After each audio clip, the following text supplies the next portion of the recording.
बिस्मिल्लाहिर्रहमानिर्रहीम, अस्सलाम वालेकुम। बाखबर सवेरा में आपको खुशामदीद। मैं हूँ सदफ अब्दुल जब्बार। आज मैंने अपने नाम से आगाज़ कर लिया। Very good. तो मैं इसका फिर अख्ताम कर देता हूँ। मैं हूँ सैयद फैसल करीम।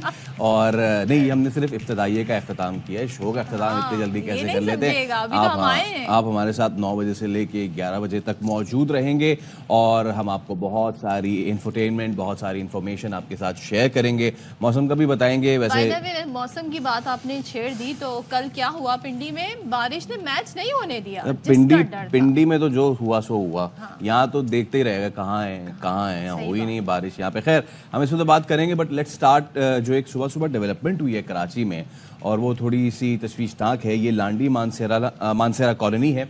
यहाँ पे गैर मुल्कियों की गाड़ी जा रही थी और इसको टारगेट किया गया है, इस पे हमला किया गया है और हमला नाकाम लेकिन बना दिया गया है। ये एक अच्छी बात है। 2 दहशतगर्दों को इसमें हलाक कर दिया गया है। इस गाड़ी में मौजूद तमाम गैर मुल्की मेहमान महफूज भी थे।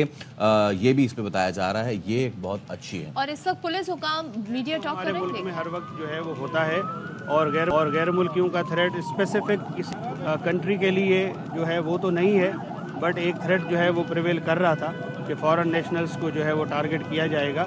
और उसी सिलसिले में फिर मीटिंग्स भी जो हुई हैं और तमाम को बुला के पाबंद भी किया गया है, जिसकी वजह से CPEC, non CPEC projects और जो प्राइवेट प्रोजेक्ट्स है उस पर इंश्योर किया गया था कि उनके साथ कोई ना कोई पुलिस या जो हमारी SPU है, स्पेशल जो यूनिट है, या उसके अलावा जो सिक्योरिटी गार्ड्स हैं वो ज़रूर होने चाहिए। जैसे आज के इस इंसिडेंट में आपने देखा कि मुसल्लह जो है सिक्योरिटी गार्ड यहाँ पे मौजूद था उनके साथ, जिसने फायरिंग भी की है और वो खुद भी जख्मी थे। गोलियों से क्या लगता है दहशतगर्द कहाँ से बिलोंग करते होंगे? गोलियों से देखिए, ये तो अभी कुछ नहीं कहा जा सकता। और सुसाइडल की जो शेप है, उसकी जो गर्दन है वो इंटैक्ट है, बाकी बॉडी उसकी जो है वो सारी ब्लास्ट हुई है। जो दूसरा दहशतगर्द है उसके अभी जो ही BD से क्लियर होगा तो उसके फिंगरप्रिंट्स जो है वो लिए जाएंगे और उससे उसका आइडेंटिफिकेशन का जो प्रोसेस है वो इनिशिएट किया जाएगा। कोई जख्मी तो नहीं हुआ या मामूली जख्मी हुआ? नहीं, कोई ऐसी इतला नहीं। पुलिस हुक्काम की गुफ्तगू आपने मुलाहिजा की और जाए वक़ुआ पर ये पहुँचे और जो इनिशियल अभी तक पुलिस के पास मालूमात हैं वो मीडिया से शेयर की है। और इससे पहले जो वाक़या हुआ उसको एक बार फिर आपके सामने रख देते हैं। ये कराची में लांडी मानसेरा कॉलोनी है, वहाँ पर गैर मुल्की शहरियों को ले जाने वाली गाड़ी पर हमला हुआ और ये सारी डिटेल्स भी पुलिस ने ही शेयर की हैं। हमला नाकाम बना दिया गया, 2 दहशतगर्दों को हलाक कर दिया गया। गाड़ी में मौजूद तमाम गैर मुल्की मेहमान महफूज रहे। हमला करने वाले एक दहशतगर्द ने खुद को धमाके से भी उड़ाया, जिसकी डिटेल इस वक्त पुलिस को काम दे भी रहे थे। दूसरा दहशतगर्द पुलिस मुकाबले में मारा गया और ये बताया जा रहा है कि उसके फिंगरप्रिंट्स लिए जाएंगे और फिर मजीद डिटेल सामने आएंगी। दहशतगर्दों की फायरिंग से 2 सिक्योरिटी गार्ड और एक राहगीर भी जख्मी हुआ। हलाक दहशतगर्दों के पास से बैग भी मिला है जिसमें दस्ती बॉम्ब मौजूद है और धमाके की जद में करीब मौजूद एक मोटरसाइकिल और एक पिकअप भी आई है, जिसके मनाज़िर इस वक्त आप देख रहे हैं और देखते हैं इसकी मजीद डिटेल्स। एब्सोल्युटली स्पॉट पे मौजूद है हमारे नुमाइंदे आसिफ खान, उनके पास चलते हैं। आसिफ, बताइए, आप जायवको पे मौजूद हैं, क्या कुछ हुआ यहाँ पे और क्या डिटेल्स है आपके पास?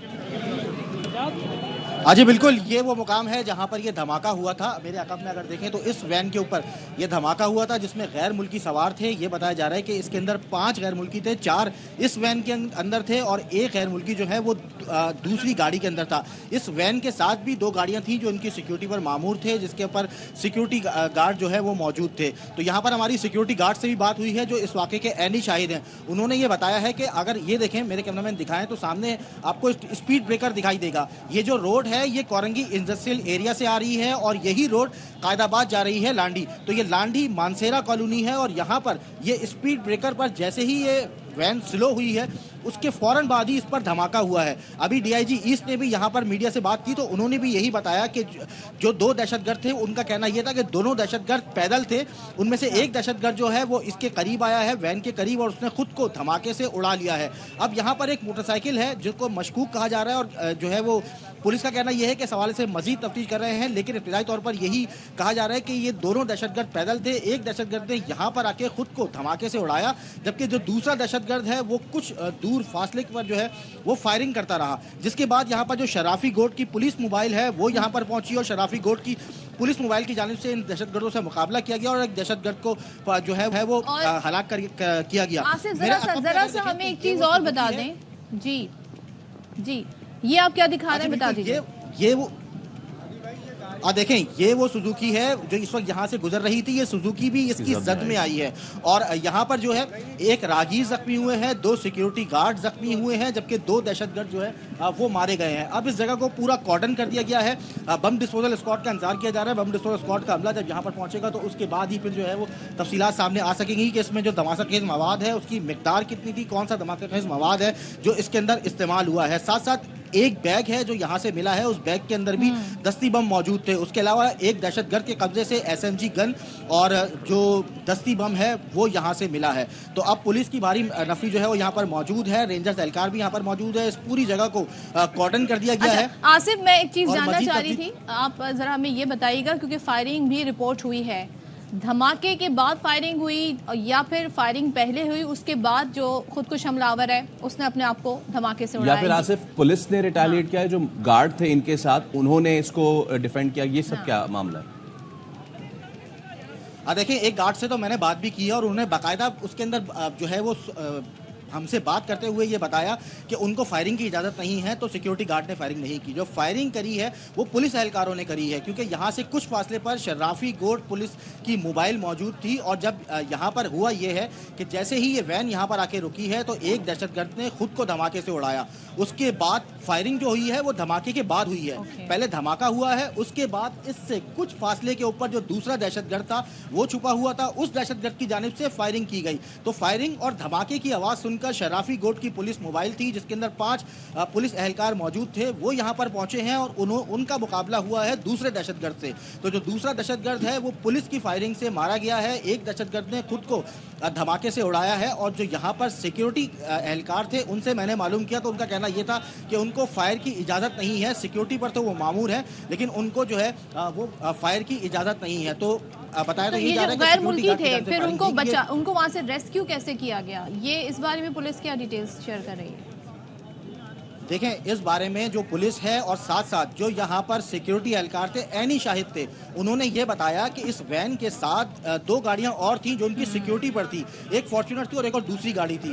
तो जो दूसरी, जैसे ही ये वाक़या हुआ है जहाँ पर हमला हुआ, तो उसके बाद इसके अंदर जो 4 गैर मुल्की थे उनको फौरी तौर पर दूसरी गाड़ी में मुंतकिल किया गया और उन तमाम गैर मुल्कियों को ले जाकर जो पुलिस स्टेशन है वहाँ पर ले जाया गया। तो ये तमाम जो गैर मुल्की हैं वो महफूज रहे हैं। इसी वैन के साथ एक और सिक्योरिटी गाड़ी थी, उस गाड़ी के अंदर इन तमाम गैर मुल्कियों को यहाँ से मुंतकिल किया गया। तो इस हमले के अंदर जो तमाम गैर मुल्की थे वो महफूज रहे हैं। साथ साथ आपको बताऊं कि जो ये गैर मुल्की थे ये डिफेंस से आ रहे थे और इनको एक्सपोर्ट प्रोसेसिंग जोन जाना था। रोजाना का इनका ये मामूल था, रोज ये यहाँ से गुजरते थे और आज भी जब ये यहाँ से गुजरे हैं तो इस स्पीड ब्रेकर के ऊपर, चूंकि ये स्पीड ब्रेकर काफी बड़ा है, तो यहाँ पर जो भी गाड़ी आती है वो अपनी स्पीड स्लो करती है, कम करती है। आसिफ, इससे ये अंदाजा हो रहा है कि कंप्लीट रेकी के साथ ये तमाम तर काम किया गया है। आप बता रहे थे कि अभी इस हवाले से ये आइडेंटिफाई नहीं हो पा रहा है कि ये बाइक पे आए थे ये जो हमलावर थे या फिर ये पैदल थे तो इनके पास बैग भी था और उसमें वो बॉम्ब्स भी थे, तो ये सब कैसे मुमकिन हो सकता है?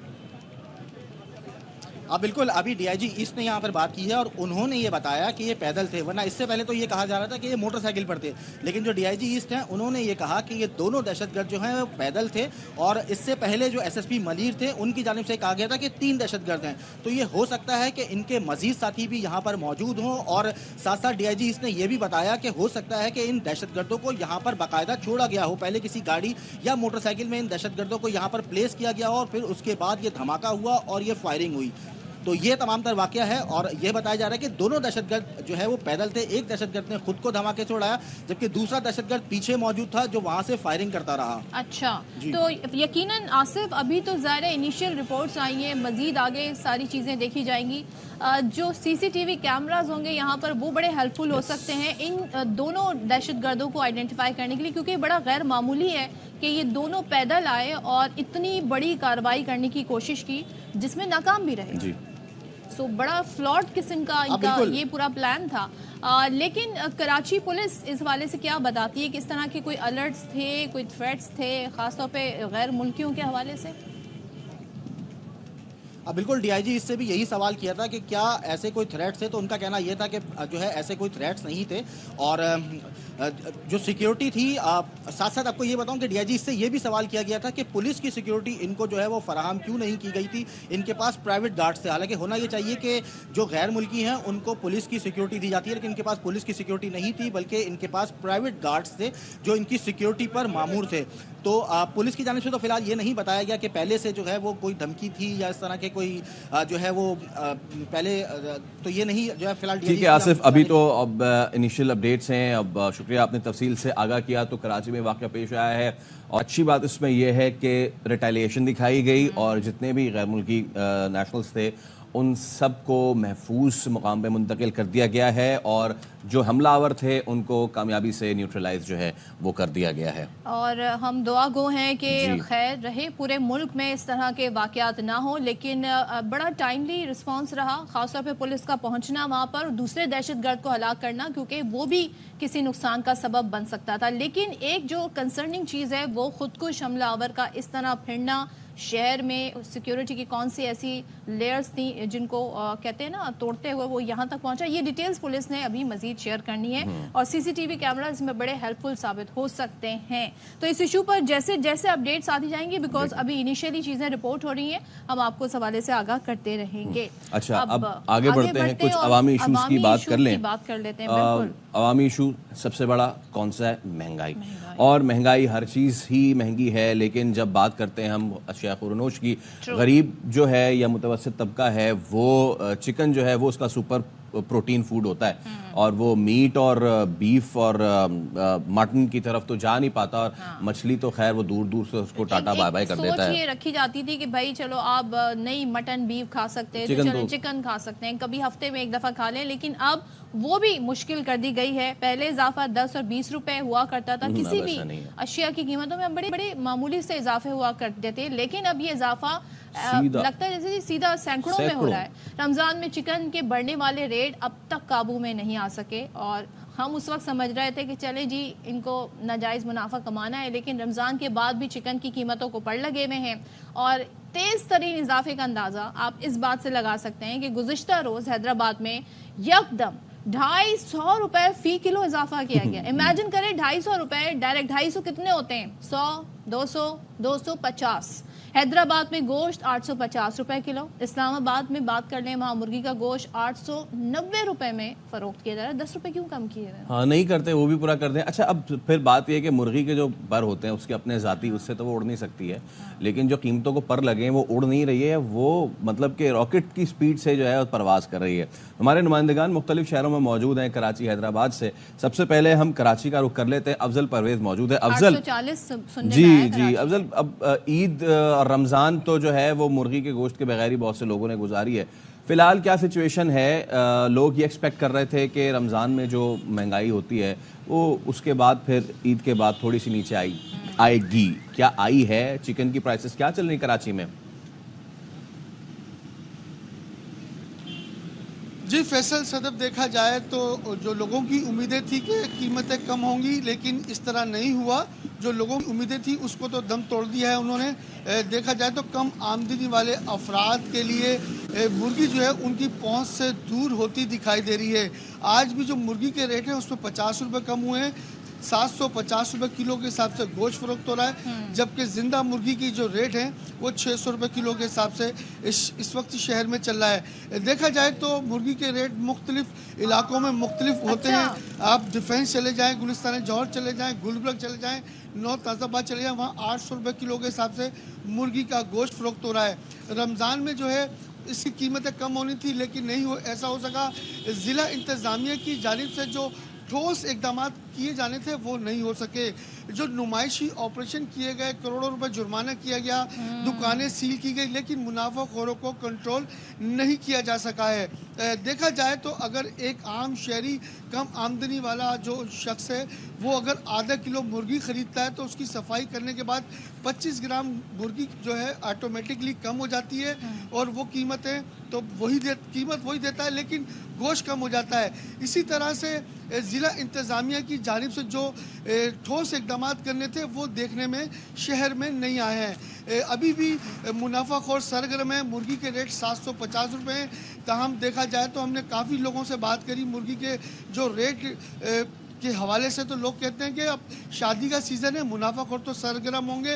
पहले रमजान का सीजन कौन था, सा ऐसा सीजन, अब शादी का सीजन है। अफजल परवेज, कौन सा ऐसा सीजन है पाकिस्तान में? सीजन ही सीजन आ हाँ, रहा है। सीजन ही सीजन है। कभी पहले रमजान, फिर ईद, फिर अभी शादी का सीजन, 2 महीने 10 दिन के बाद जो है वो फिर बकरीद का सीजन आ जाएगा। और बकरीद में हम सोचेंगे कि यार मटन और ये उस पर कीमतें नहीं, उसमें भी कीमतें बढ़ जाएंगी।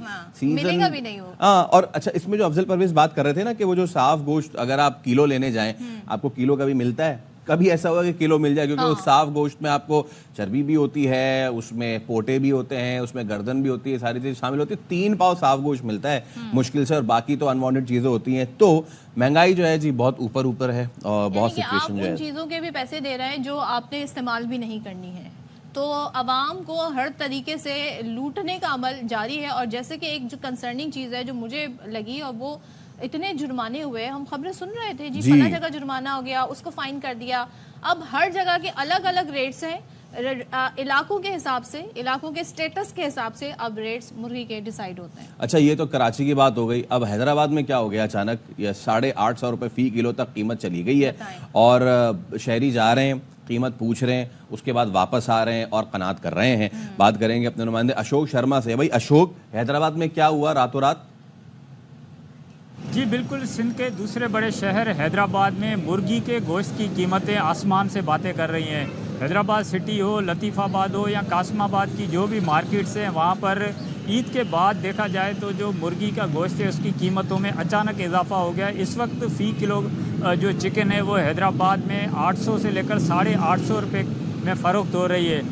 ये कहा जा रहा है दुकानदारों की जानिब से कि ईद के बाद जो है वो चिकन की जो सप्लाई है उसमें शार्टेज हुई है, जिसके बायस जो है मुर्गी का गोश्त महंगा हुआ है। जबकि पोल्ट्री फार्म्स की जानिब से ये बात सामने आई है कि जो पोल्ट्री की फीड है वो महंगी हो गई है। इसके अलावा भी जो दीगर अखराजात में इजाफा हुआ है, जिसके बायस जो मुर्गी की पैदावार है वो मुतासिर हुई है, और पोल्ट्री फार्म भी काफ़ी मुतासिर हुए हैं। शहरियों की जानिब से ये कहा गया है कि ज़िले इंतज़ामिया और जो प्राइस कंट्रोल कमेटियाँ हैं उनको मुर्गी के गोश्त की ख़ास तौर पर जो कीमतों में इजाफा हुआ है उस पर कंट्रोल करने का जो मुतालबा सामने आया है। जी, किस तरह कंट्रोल होगा? जो जिन्हें कंट्रोल करना है वो मंजर से गायब हैं, वो नज़र ही नहीं आते। हमने उन्हें बड़े मुतअद्दिद मरतबा कांटेक्ट करने की कोशिश की, भी सरकारी निर्ख डीसी साहब बता दें इस पर अमल दरामद कैसे होगा, मगर वो सामने नहीं आते हैं और छापे पड़ रहे होते हैं। हमें नहीं मालूम कि उन छापों का नतीजा क्यों सामने नहीं आता। एक और चीज़, ये हम रमज़ान में इसका बहुत शोर सुनते हैं, डीसी, प्राइस कंट्रोल और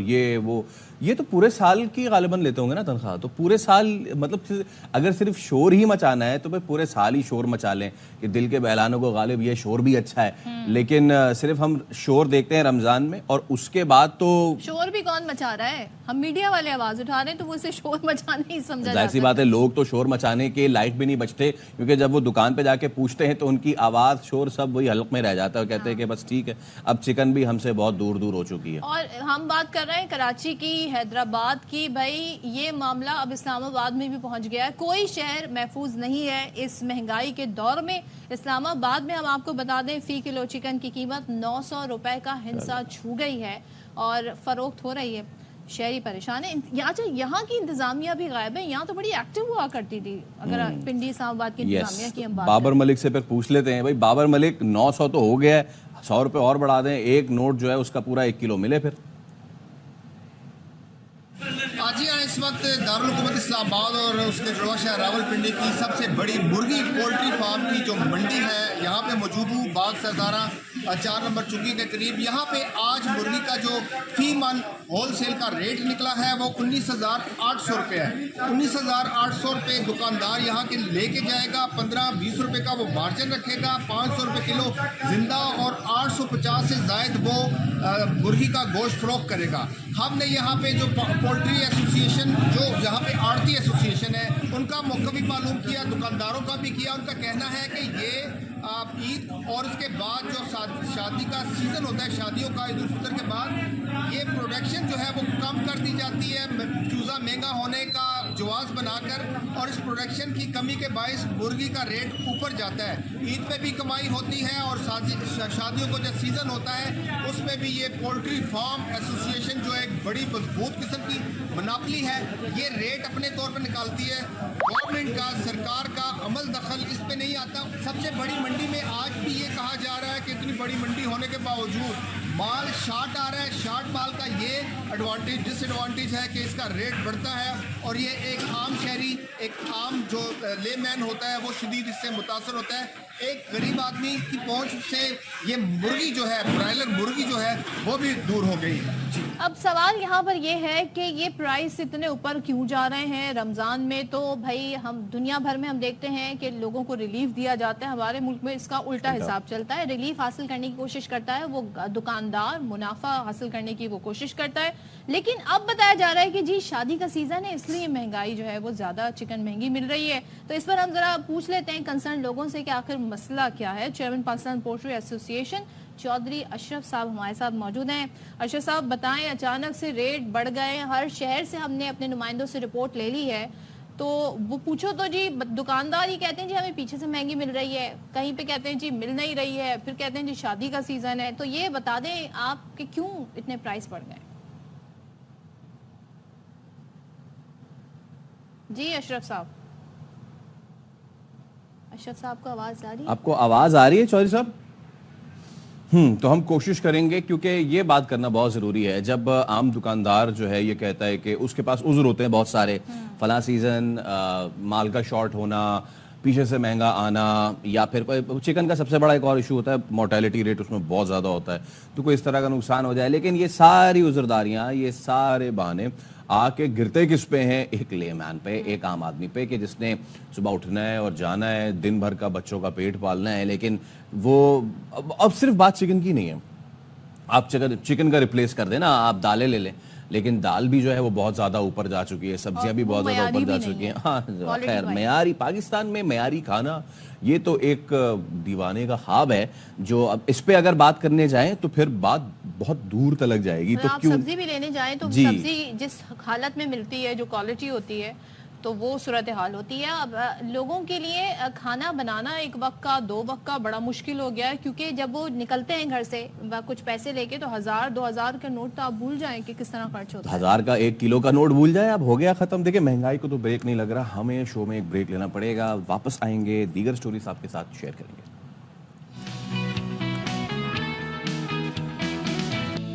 वेलकम बैक टू बाखबर सवेरा। किसी अजीम आदमी ने कहा है कि वो किचन ही क्या जिसमें चिकन ना हो। ओहो, वो अजीम आदमी आप तो नहीं है।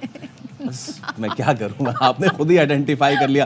Beauty lies in the eyes of builder. Thank you so much, बहुत शुक्रिया। लेकिन अब जाहिर सी बात है, अब बहुत सारे किचन्स में चिकन इसलिए नहीं है क्योंकि महंगाई बहुत ज़्यादा हो रही है।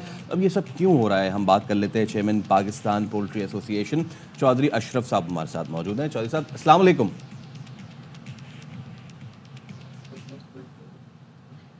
चौधरी साहब, आपको आवाज आ रही है? जी बिल्कुल आ रही, मैं सुन रहा हूँ। अच्छा, तो जरा हमें बताइएगा कि क्या मामला है। रमजान में भी हमने देखा और अभी भी हम जो प्राइस देख रहे हैं, 1000 का नोट बस समझने पूरा जा रहा है 1 किलो चिकन पे। सो ये क्या वजूहात क्या है, जरा आप हमें कुछ बताएं, रोशनी डालें जरा इस पे। पहली बात तो यह है कि मुर्गी का रेट, चिकन का रेट आज कोई पिछले 3 दिन से कुछ 50 से 60 रुपए केजी पे कम हो गया। अच्छा, कम हुआ है। और ये पेरिशेबल आइटम है। हाँ। रेट डिमांड सप्लाई होती है, रेट बढ़ भी जाता है, कम भी हो जाता है। लेकिन अगर आप ये जो कह रहे हैं कि आपके किचन में जो है ना चिकन गोश्त नाम की चीज महंगाई की वजह से खत्म हो रही है, इसके बावजूद ये गोश्त या प्रोटीन में एक वाहिद आइटम है जो अब भी इतना सस्ता है, इसके मुकाबले में मटन या बीफ जो बहुत महंगे हैं। तो आप ये तो सिर्फ चिकन के हवाले से कि मैं ये रेट बता रहा हूँ कि रेट अब भी बहुत कम है, कोई ज्यादा नहीं है, ये कम है। लेकिन जो सूरत हाल ये पैदा हुई है आज से तकरीबन अक्टूबर 2022 से, जब सोयाबीन पे पाबंदी लगी थी, मैं उस वक्त से कह रहा हूँ कि ये सोयाबीन की पाबंदी बिला वजह लगाई गई। अगर इसको आज भी खत्म कर दें तो ये मुर्गी का, चिकन का रेट नीचे आ सकता है स्लोली। लेकिन 1.5 साल में गवर्नमेंट दारों ने कोई बात नहीं सुनी। सोयाबीन पे पाबंदी लगा दी, सोयाबीन मील पे टैक्सेस बढ़ा दिए, जो यहाँ पेरेंट फ्लाक आते हैं चूजे के, ग्रांड पेरेंट आता उस पर टैक्स बढ़ा दिया। तो इसकी वजह से यहाँ पोल्ट्री जो है ना वो तकरीबन 40 से 45% डिक्रीज होगी। हमारे बहुत सारे बड़े बड़े फार्मर जो हमें लीड कर रहे थे इस्लामाबाद और रावलपिंडी, वो तकरीबन बंद होने के करीब करीब चले गए, कुछ बंद हो भी गए। तो मेरी रोज यही दरखास्त होती है, कोई ना कोई मीडिया पे आ जाता कि खुदारा एक सोयाबीन की इंपोर्ट की गवर्नमेंट ने इजाजत भी दे दी, काबीना ने बिल भी पास कर दिया, उसका कानून भी बन गया। इसके बावजूद एक मिनिस्ट्री में एक डीजी बैठी हुई है, उन्होंने हमारी फाइल रोक के बैठी हुई। दोबारा से बताइएगा, आपकी आवाज ब्रेक हो गई थी। किसने फाइल रोकी हुई है? मिनिस्ट्री ऑफ एनवायरनमेंट में एक डीजी है जिन पर पास आखिरी फाइल पड़ी है, जहां से हमें लाइसेंस मिलने हैं इंपोर्ट करने की। जीएमओ सोयाबीन इंपोर्ट करने के लाइसेंस देगी वो पिछले 4 महीने से रुकी हुई है। हालांकि ये कानून बन गया, कैबिनेट डिवीजन ने पिछली हुकूमत ने पास कर दिया था, इसके बावजूद हमें वो नहीं मिल रहा। अच्छा, तो अगर वो आज रिलीज हो जाए तो चौधरी साहब, ये जो आपने बात की है कि इसमें एक ये मरहला आ रहा है जहाँ पे रुकावट है, तो आपने इस हवाले से कोई ऊपर बात करने की कोशिश की या किसी स्टेक होल्डर से? बिकॉज अगर सिर्फ आखिरी यही हर्डल है, हम तो समझ रहे हैं ना इतने सारे मसले मसाइल हैं, लेकिन आपकी गुफ्तगू ने तो मसला 99% हल कर दिया है कि सिर्फ ये एक मिनिस्ट्री जो है वो एक मसला ये है। और उसकी वजह सिर्फ यह है कि जब से ये पाबंदी लगी है, हमारी जो प्रोडक्शन यूनिट थे वो बंद होना शुरू हो गए और वो 45% तक कम हो गए। अगर ये मसला हल हो जाए तो हम स्लोली इसको प्रोडक्शन बढ़ा के इसको रेट को वापस ले आएंगे। तो ये बताएं ना, तो मसला हल होने में टाइम क्यों लग रहा है? आपने कितनी अब तक कोशिशें कर ली हैं और क्या बातचीत अगर हो रही है? मेरा ख्याल में हमारी कोशिश ये है कि जितनी मिनिस्ट्रियां थी, जो प्राइम मिनिस्टर तक, आर्मी चीफ तक, सबके पास जा चुके हैं। मसला हल हो गया जहां तक कागजी कार्रवाई होगी, लेकिन आखिरी एक रुका हुआ है मिनिस्ट्री ऑफ क्लाइमेट चेंज में, कि वो जो उसकी इंपोर्ट के लिए परफार्मा होता है, वो जो उन्होंने बनाया वो गवर्नमेंट टू गवर्नमेंट हो सकता है, वो हमें प्राइवेट वो इंफॉर्मेशन नहीं मिल सकती, जिसकी वजह से ही रुका हुआ। उसके लिए हम कोशिश कर रहे हैं, रोज हमारी कहीं ना कहीं बात हो रही है, आज हो जाएगा लेकिन हो नहीं रहा। ओके, चौधरी साहब बहुत शुक्रिया आपका। और जैसे आपने ये बात की है कि सिर्फ एक ही तो मसला रह गया है, we would like to contact DG ministry of environment और हम उनसे बात करने की ज़रूर आगे चल के कोशिश करेंगे कि पहले तो पाकिस्तान में यही पता नहीं चलता था ना कि महंगाई हो कहाँ से रही है, मसला कहाँ से आ रहा है। लेकिन जो पोल्ट्री एसोसिएशन के सदर हैं उन्होंने तो कह दिया कि जी आप सोयाबीन आने दें और इस तरह फिर मरहलावार चीज़ें ठीक हो जाएंगी, क्योंकि उनका फीड में इस्तेमाल होता है और जब फीड जो है वो कम हो जाएगी तो जाहिर सी बात है प्रोडक्शन। और वो ये भी कह रहे हैं कि बहुत सारी जगह से जहाँ से अप्रूवल होने थे वो हो गए, लेकिन इसके बावजूद फाइल एक जगह फंसी हुई है। अब इससे क्या हो रहा है, ये अगर 2022 से सिचुएशन है तो फिर कीमतें तो बढ़ी जा रही हैं। वो कह रहे हैं कि प्रोडक्शन जब हम सोयाबीन आने लगेगी, फीड मिलने लगेगी, तो हम आहिस्ता आहिस्ता तलब रसद का जो फ़र्क है वो भी कम हो जाएगा और रेट को हम वापसी लाने की कोशिश करेंगे। लेट्स सी क्या होता है। ये बड़ा कोई गंभीर सा मुझे मामला लगा जिस तरह वो बता रहे थे, लेकिन गंभीर से याद आया कल मैच भी नहीं हो सका। अब बहुत गंभीर हो गई सूरत यार। कराची वाले इंतजार करते रह गए, बारिश वो कहते हैं ना, वो तेरे आंगन की बारिश कहीं और बरस गई, वो तेरे नसीब की बारिशें किसी और छत पे बरस गई, ऐसे ही था। ये भी ठीक है। और हम इसको प्योर मैच के हवाले से कह रहे हैं, कोई भी जो मुमासलत है वो महज इत्तफाकिया होगी। तो कराची में नहीं हुई बारिश, हो गई पिंडी में, और जिसका डर था वही हुआ और ये हुआ कि मैच नहीं हो सका। 5 ओवर का भी मैच नहीं हुआ। एक चीज बताएं, हमने काफी वेट भी कराया टीमों को। तो ये पहले डिसाइड कर लेना था। 5 ओवर पे जब इनिंग आपने कर दी थी, उसके बाद 2 बस बॉल फेंकी गई थी और फिर दोबारा से बारिश हो गई। जाहिर सी बात है वो ग्राउंड सिचुएशन, ग्राउंड कंडीशन ही ऐसी नहीं थी। बिकॉज आप ये अब एटलीस्ट दोनों टीम्स ये तो नहीं चाहेंगी कि ग्राउंड कंडीशन की वजह से उनका प्लेयर जो है वो इंजर हो जाए। तो खैर अब ये चीज़ हुई, ऑल्दो के जितना भी मतलब कि 1.5% भी अगर मैच हुआ तो उसमें कुछ अच्छी चीज़ें हुई। मैं देखें पॉजिटिविटी की इंतहा हूँ मैं, 1.5% मैच में भी मैंने पॉजिटिविटी निकाली है।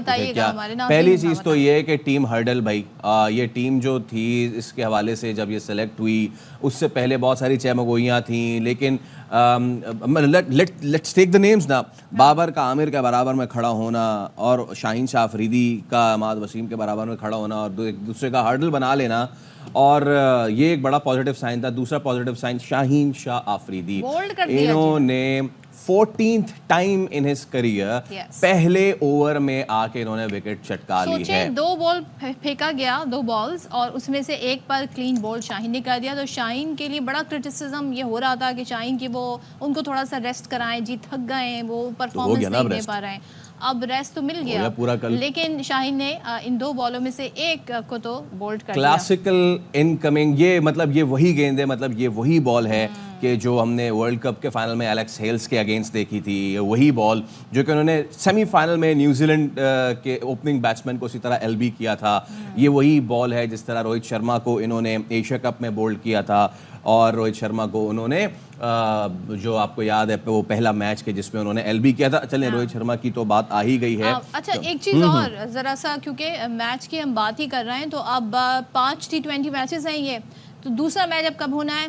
कल होना है। कल हफ्ते का दिन है और बारिशों की प्रेडिक्शंस तो भाई अभी भी हैं, तो कल के मैच के बारे में भी पता नहीं क्या सिचुएशन हो। बारिशें तो हैं और बारिशें होंगी। अब उसमें अब यही कर सकते हैं कि जितने भी सीरीज में मैच हो सके भाई हो जाए। रोहित शर्मा का आपने जिक्र जी, मैं रोहित शर्मा का जिक्र कर रहा था, वो ये कि एक अच्छी चीज ये हुई है कि फाइनली बॉर्डर के उस पार से ख्वाहिश का इजहार तो किया गया। रोहित शर्मा कहते हैं कि भाई दोनों टीम्स के दरमियान टेस्ट सीरीज होनी चाहिए, न्यूट्रल वेन्यू पे ही हो जाए तो बहुत अच्छी बात है। और रोहित शर्मा ने कहा कि भाई हम जो है वो दोनों मुल्क जो है वो सीरीज जो है उनके दरमियान टेस्ट सीरीज की होनी चाहिए। पीपल आर वेटिंग दिस, और ये भी उन्होंने एतराफ़ किया, और हमेशा से पाकिस्तान की जो बॉलिंग अटैक है उसकी बड़ी तारीफ की जाती है। तो रोहित शर्मा ने भी कहा कि जो बॉलिंग लाइन है बहुत ज़बरदस्त है, काफ़ी इम्प्रेस्ड है वो पाकिस्तान की बॉलिंग लाइन से। ज़रा सुन लेते हैं क्या कह रहे हैं रोहित।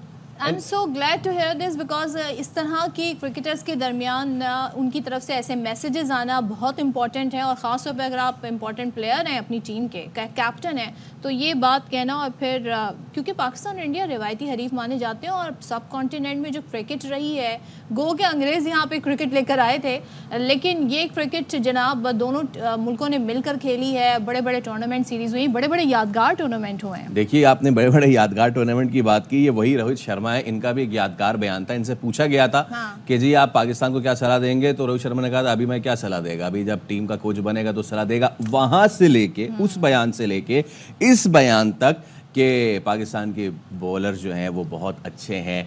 ये होता है जब आप जीतना शुरू करते हैं, जब आप नहीं जीतते तो आपकी वो रिस्पेक्ट शायद अगले ओपोनेंट नहीं करते।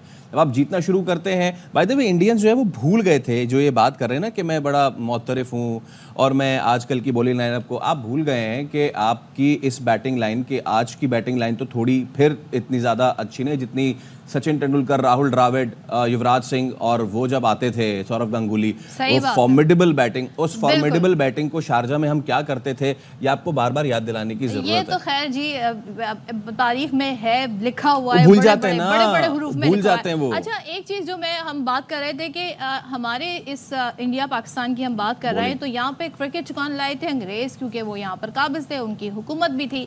लेकिन जब वो यहाँ से चले भी गए, सब कुछ चला गया, गई नहीं तो क्रिकेट नहीं गई, बल्कि अब उसके उलट हो रहा है। कराची का खासा है, यहाँ रात गए नाइट क्रिकेट मैचेस बड़े होते हैं। आप गली गली जाएं, आपको लड़के खेलते हुए नजर आएंगे, छोटे छोटे बच्चे खेलते हुए नजर आएंगे। तो इस स्ट्रीट क्रिकेट जो है उसमें टेप बॉल का बड़ा इस्तेमाल होता है, और इंटरनेशनली ये कोई इसकी कोई अहमियत नहीं मानी जाती थी। लेकिन अब कराची की टेप बॉल स्ट्रीट क्रिकेट के चर्चे दुनिया भर में फैल गए हैं, और क्रिकेट का बानी कह लें बरतानिया को, वहाँ पर जी अब कराची को टेप बॉल का बानी करार दे दिया गया, एक्सेप्ट कर लिया गया है। और शहर क़ायद के गली कूचों में ये जो टेप बॉल क्रिकेट है, इसको इंग्लिश क्रिकेट बोर्ड ने भी अपना लिया है। आइंदा हफ्ते से street tape ball cricket tournament करवाने का ऐलान कर दिया है। इस इवेंट में 12 शहरों से मर्द और खातीन इस टूर्नामेंट में हिस्सा लेंगे, और इसकी तशहीर भी की जा रही है। इंग्लैंड के स्पिनर हैं आदिल रशीद और उनके डेविड मलान, उनकी खिदमत हासिल की गई हैं। अच्छा, इंटरेस्टिंग चीज, Yes. कवानीन जो होंगे ना वो भी पाकिस्तान वाले होंगे, यानी जिस तरह कराची की टेप बॉल क्रिकेट हाँ, जैसे। और बड़े इंटरेस्टिंग से कवानीन होते हैं। देखिए आपको पता है ना गलियां हैं, तो गली में सिवाय स्ट्रेट मारने के और कोई ऑप्शन है नहीं, इधर घर, एक तो चीज ये। दूसरा है कि अगर कोई क्यारी, जिसको हम डमडम कहते हैं ना, डमडम की क्यारी, अगर वहां जाएगा तो वो 2 रन आ जाएंगे। अच्छा, असल जो मसला आता है ना वो आता है मोहल्ले के सबसे फड्डेबाज आंटी अंकल के घर में बॉल चला जाना। क्यों? अच्छा, छतों पे बॉल और उनके घरों में बॉल क्यों जाती है? तो क्या करेंगे वो बॉल लेके रख वो लेते क्या हैं। करेंगे वो क्या कर सकते हैं? वो इनसाइड एज भी लगेगा तो चले आएंगे। ये तो इनसाइड एज लग के अंकल आंटियों के बॉल चली जाती है। कई घर ऐसे भी होते हैं जहाँ जानबूझ के भी बॉल फेंकी जाती है। इसमें हम कभी बाद में भी बात अच्छा, करेंगे। एक और है काबिल जिक्र इसमें, जो आप कवानीन की बात कर रहे हैं, वो दीवार कैच एक हाथ से पकड़ने का कानून है। ये क्या है? क्योंकि मैंने वन टिप इसको कहते हैं, वन टिप। अगर दीवार पे लग गई है तो आप पकड़ सकते हैं, क्योंकि इसमें एलबीडब्ल्यू का कोई होता नहीं ना सीन, तो वो अब डिसमिसल, उसको आउट कैसे करेंगे? प्लस ये कि बैट्समैन जो है वो बिल्कुल विकेट कवर करके खेलता है, बिल्कुल विकेट के सामने। बोल्ड होने के भी चांसेस कम होते हैं, ओवर्स कम होते हैं, और डिपेंड करते हैं कि गली चौड़ी कितनी है। ये डिफेंस की चौड़ी गलियों से लेके सदर ओल्ड जो है वहाँ एरिया, उसकी पतली पतली गलियों में। लेकिन इन पतली पतली गलियों में भी हमने अपने रूल्स बना लिए, और इतने जबरदस्त कि अब दुनिया इसकी मौतरफ है। साथ में ये टूर्नामेंट होने जा रहा है, जो यूनिट होगी, जो टीम होगी, वो हर टीम 8 खिलाड़ियों पर मुश्तमिल होगी। 8 ओवर के मैच में सिर्फ एक बॉलर जो है वो 2 ओवर कराएगा, और फील्डिंग टीम को बॉलिंग एंड स्टंप के पीछे सिर्फ 2 फील्डर्स की इजाजत होगी। वाइड और नो बॉल्स पर 3 रन मिलेंगे। सोचे कितनी जबरदस्त बात है। और जबकि बैटर के इनफरादी स्कोर 30 रन होने पर वो रिटायर हो जाएंगे। ये भी होता है, ये भी होता है, सब होता है। और 30 रन बनते बहुत मुश्किल से हैं। जब आपके पास सिर्फ स्ट्रेट का छक्का और चौका हो तो फिर बड़े मुश्किल से बनते हैं। लेकिन एक सबसे अच्छी बात यही है कि पाकिस्तान में इस तरह के, ये सिर्फ ये नहीं कि इंटरनेशनल क्रिकेट परवान चढ़ रही, लेकिन ये वाली चीज़ें ये इतना पॉजिटिव है कि आप रिकग्नाइज भी किया जाना, नौजवानों का पॉजिटिव जो है सरगर्मी में मुलविस होना। अभी तो हमने सिर्फ स्ट्रीट की बात की है, कराची में एक नई चीज़ भी परवान चढ़ रही है, इंडोर क्रिकेट भी बड़ी ज़बरदस्त हो रही है, रात भर चलती रहती, तो उस पर भी कभी हम जो है वो बात करेंगे। अब जब बात हो रही है मैच की, तो मैच ने कल नहीं हो सका match because of the weather, तो फिर वेदर की ही बात कर लेते हैं और जानते हैं कि जी अब मौसम किस डायरेक्शन में है। क्योंकि जब ज़ाहिर है एक सिस्टम कोई एंटर होता है किसी भी मुल्क में, तो आहिस्ता आहिस्ता घंटों के हिसाब से वो वीक भी होना शुरू हो जाता है। तो बलूचिस्तान का ज़रा हम जान लेते हैं वहाँ पर ओवरऑल क्या सूरत हाल है। तूफ़ानी बारिशों ने एक बार फिर से कई शहरों को डुबो दिया है। वहाँ के मनाजिर हमें इसी तरह के देखने को मिल रहे हैं। गवादर की बात कर लें, पसनी, चमन, पंचगोड़, नौशकी, नौकंडी समेत कई अजला हैं जो सैलाबी रैलों की जद में हैं। अब ऐसे में क्या होता है, लोगों की कोई भी मुश्किलात हैं, उनको रेस्क्यू करना, मदद करना, वो बड़ी मुश्किल हो जाती है, क्योंकि कंटिन्यूसली बारिश हो रही है, छतें दीवारें गिरने के हादसात हो रहे हैं। ख़वातीन और बच्चों समेत 15 अफराद जाँ बहक हो गए। PDM में बता रहा है कि जी चाकी में बारिश से 35 मकानात मुकम्मल तौर पे, 65 को जुज़वी नुकसान पहुँचा। इसी तरीके की सिचुएशन गवादर में भी है, पशीन में भी है। 30 मकानात तबाह हुए हैं। सूबे में बारिश से एक पुल समेत 6 सड़कें मुतासर हुई हैं। और जब आप गवादर का बता ही रही हैं, तो गवादर से थोड़ा पहले और कराची से 7 घंटे दूर पसनी, ज़िला पसनी, यहाँ पे भी कई फीट जो है वो पानी जमा हो चुका है। और सिर्फ ये नहीं, क्योंकि ये कोस्टल एरिया है, इसलिए यहाँ पे माहीगीर आबादी बहुत ज़्यादा है। इनकी 100 से ज़ायद किश्तियाँ जो थीं वो मौजों की नज़र हो गई हैं, डूब गई हैं, तबाह हो गई हैं, जुज़वी नुकसान पहुँचा है उन्हें।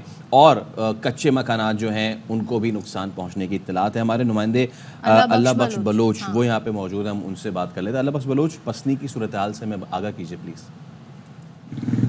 जी बिल्कुल, 2 दिन की बरसती बारिशों ने जहां ग्वादर और दीनी इलाकों को तबाह कर दिया है, वहीं ग्वादर के जो ग्वादर की तहसील है पसनी, इस पर भी तबाही पैदा दी है।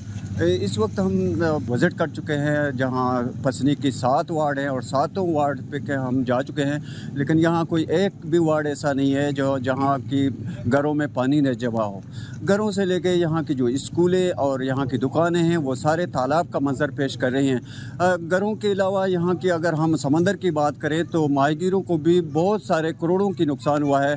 गुज़श्ता रात जो तेज़ बारिशों और तूफ़ानी हवाओं से यहाँ की जो माहीगीर कश्तियाँ थे, वो माहीगीरों के मुताबिक 100 से ज़ायद कश्तियाँ हैं जो कि बिल्कुल मुकम्मल तौर पर समंदर बुर्द हो चुकी हैं, जबकि 50 कश्तियों को मुश्किल बाहर तो निकाला गया है, लेकिन वो कश्तियाँ भी इस्तेमाल के काबिल नहीं रही हैं, उनके जाले और इंजन डूब गए हैं। अगर हम रेस्क्यू और रिलीफ के कामों की बात करें तो यहाँ अभी तक हमें PDM है, ज़िला इंतज़ामिया और दूसरे इदारों की जानब से कहीं पर भी हमें रेस्क्यू और रिलीफ की काम होते हुए दिखाई नहीं दे रहे हैं। जी, तो ये पसनी की सिचुएशन आपने देखी, यही सिचुएशन गवादर में भी है, बलूचिस्तान में। जैसे कि मुतादिद मरतबा सर आपको बता चुके हैं, एक बहुत डिफ़िकल्ट टेरेन वाला सूबा है, ऑल्दो के बहुत खूबसूरत है, लेकिन मैदानी इलाकों में जो पहाड़ी इलाके हैं, मैदानी इलाकों के अपने मसाइल है, वहाँ पे दूर दराज लोग रहते हैं।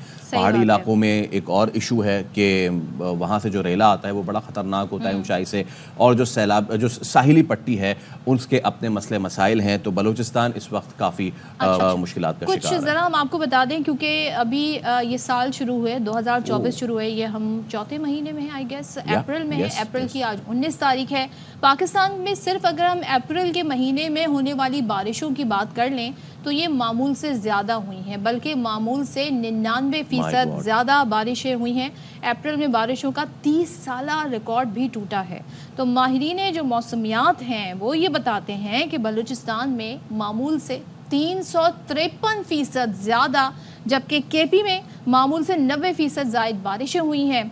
गुज़िश्ता 30 साल के मुकाबले में रवा बरस यकम से लेके 18 यानी सिर्फ 18 दिनों की बात कर लें तो बारिशें औसतन बारिश से 99% ज़्यादा थीं, और ये गैर मामूली आप कह लें कि गैर मौसमी बारिशें हैं, और ये मौसमियाती तब्दीलियों के बायस हुई हैं। इससे पंजाब मुतासर हुआ, इससे KP मुतासर हो रहा है, इससे बलूचिस्तान मुतासर हो रहा है। अब क्या हो रहा है, जो नदी नाले हैं, दरिया हैं, वहाँ पर हम देख रहे हैं पानी का इजाफा हो रहा है। फिर बिजली गिरने के वाक़यात भी एक नया फैक्टर इन बारिशों में देखने में आए। इवन के कराची में भी ये वाक़या रिपोर्ट हुआ। एब्सोल्युटली, हम इस हवाले से आपको अपडेटेड तो रखेंगे। अभी एक ब्रेक लेंगे, उसके बाद दोबारा हाजिर होंगे।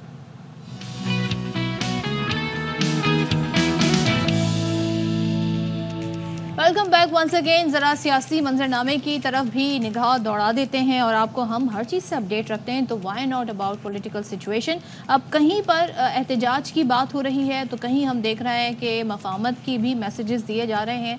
पार्लियामेंट का मुश्तरका इजलास हुआ जिससे सदर मुमलिकत आसिफ अली जरदारी ने खिताब किया, और ये एक आइनी तकाजा होता है।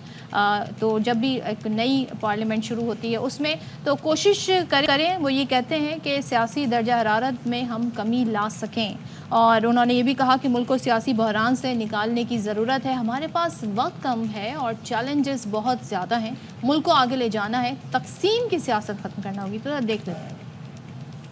needs us to move on contemporary politics. We can effectively tackle our challenges and foster an atmosphere of mutual respect and political reconciliation. We can resist the political atmosphere to reflect more light than heat, but it will need all of us to step back and decide the challenges we face are not impossible to overcome. Just require a fundamental, meaningful dialogues, parliamentary consensus, and a timeline implementation of rigorous reform. ऐसा कैसे हो सकता है कि पाकिस्तान की सियासत जो है वो बिल्कुल कामली और बहुत ही सुकून से चली जाए? आप ये सदर सरदारी का खिताब तो सुन ही रहे थे, लेकिन उससे ज़्यादा जो पीछे शोर शराबा था वो बहुत ज़्यादा हम भी सुन रहे थे।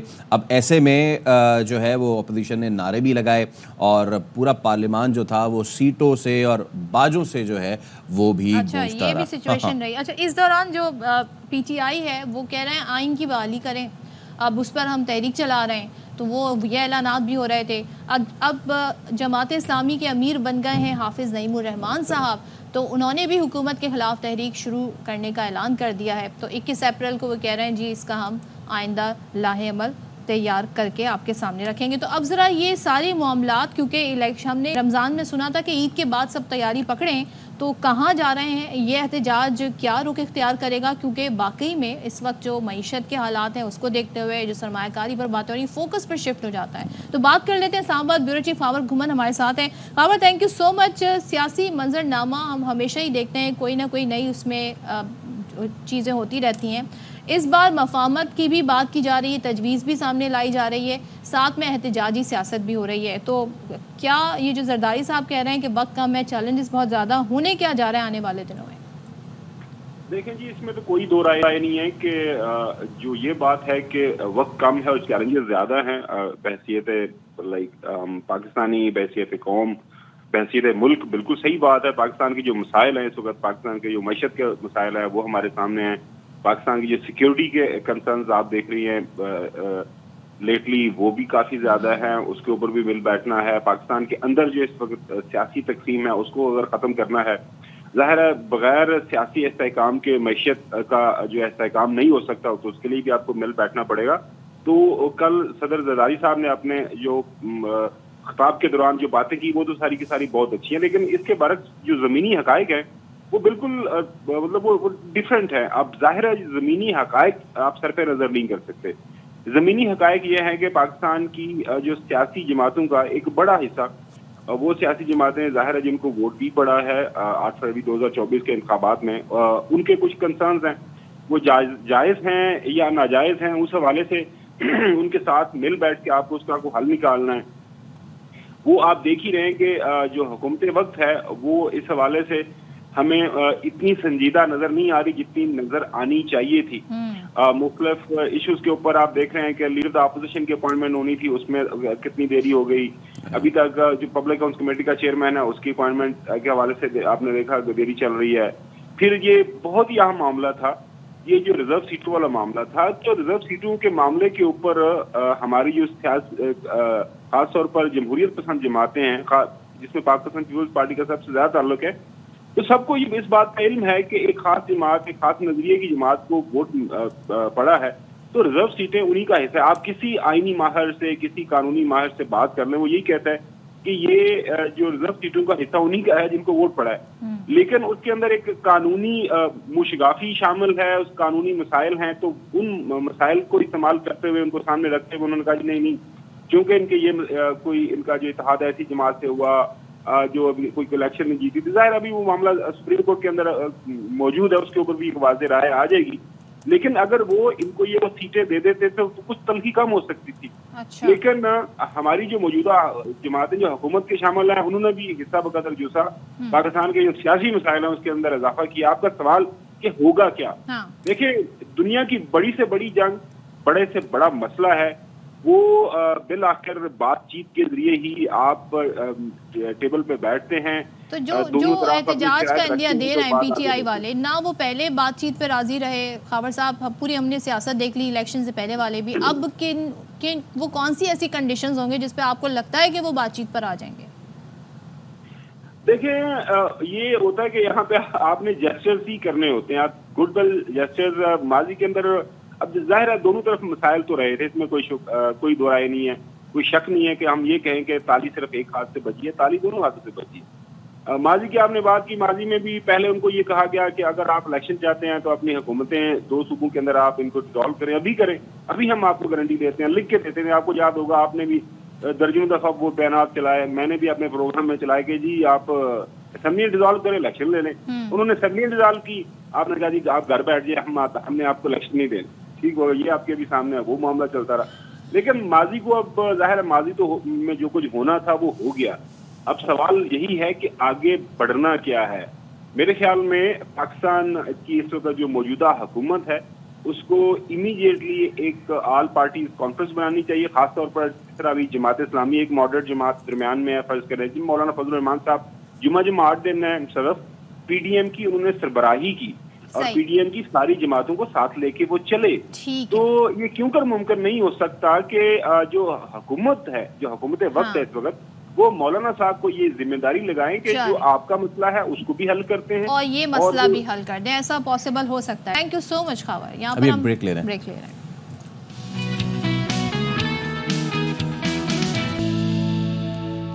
अस्सलाम वालेकुम, वेलकम बैक वंस अगेन। और हमारा शो जारी है और आपको तो याद रहता है, लेकिन फिर भी आपको याद दिला देते हैं कि हमारा शो होता है 2 घंटे का, 10 बजे का टाइम शुरू हो गया है और आपने मिस नहीं करना है। कुछ मिस आप कर दें तो 4 बजे रिपीट आप हमें देख सकते हैं इसी चैनल पे, और फेसबुक पेज भी है हमारा, एक्स ऐप पे भी आपका फीडबैक आता है, यूट्यूब पर भी आप हमें देख सकते हैं।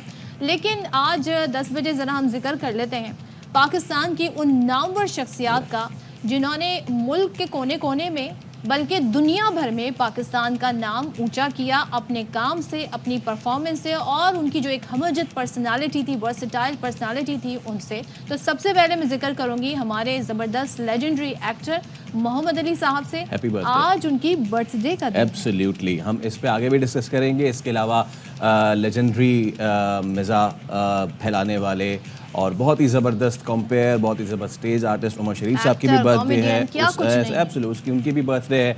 इसके अलावा one of the most influential tennis players in the world और बहुत ही आउटस्टैंडिंग मारिया शारापोवा, उनकी भी बर्थडे है। वही तो सबको बर्थडे बहुत बहुत मुबारक हो। हम आगे भी इस पर बात करेंगे। अब क्योंकि हम स्पोर्ट्स की हमने बात कर ही ली है तो not the tennis but squash, Pakistan का इसमें एक बहुत ज़बरदस्त नाम है। एब्सोल्युटली, और बहुत ज़बरदस्त right from the Khans to now the young ones के जो बहुत ज़बरदस्त काम कर रहे हैं। आज हमने एक नहीं, दो नहीं, बल्कि तीन फ्यूचर स्टार्स को मदऊ किया है। इन्होंने स्क्वॉश के मैदान में बड़ा ज़बरदस्त कारनामा सर अंजाम दिया है। थोड़ा सा आपको दिखाते हैं। मेविश ने अंडर 17, मानू ने अंडर 13 और इसके अलावा सैरिश ने ओशियाना जूनियर ओपन में ब्रॉन्ज मेडल जीता है। और अभी हालिया में जो ऑस्ट्रेलियन ओपन जो हुआ था, जो ऑस्ट्रेलियन जूनियर ओपन, उसमें तो पाकिस्तानी जो प्लेयर्स हैं हमारे, उन्होंने तो कमाल कर दिया था। तो इन्होंने अगर महानूर की बात की जाए, इन्होंने टॉप सीड खिलाड़ी को मारा। इसके अलावा अंडर 17 के लिए मेविश और मलेशिया की जिनपिन ली के दरमियान सख्त मुकाबला हुआ और फिर वो भी पाकिस्तानी खिलाड़ी ने अपने नाम कर लिया। तो बस फिर अब इंतजार किस बात का है। तीनों हमारे साथ आज स्टूडियोज में मौजूद हैं, इनसे बात कर लेते हैं। इनकी बहनें हैं। Thank you so much for joining us. You are Mehwish, Manoor and सैरिश।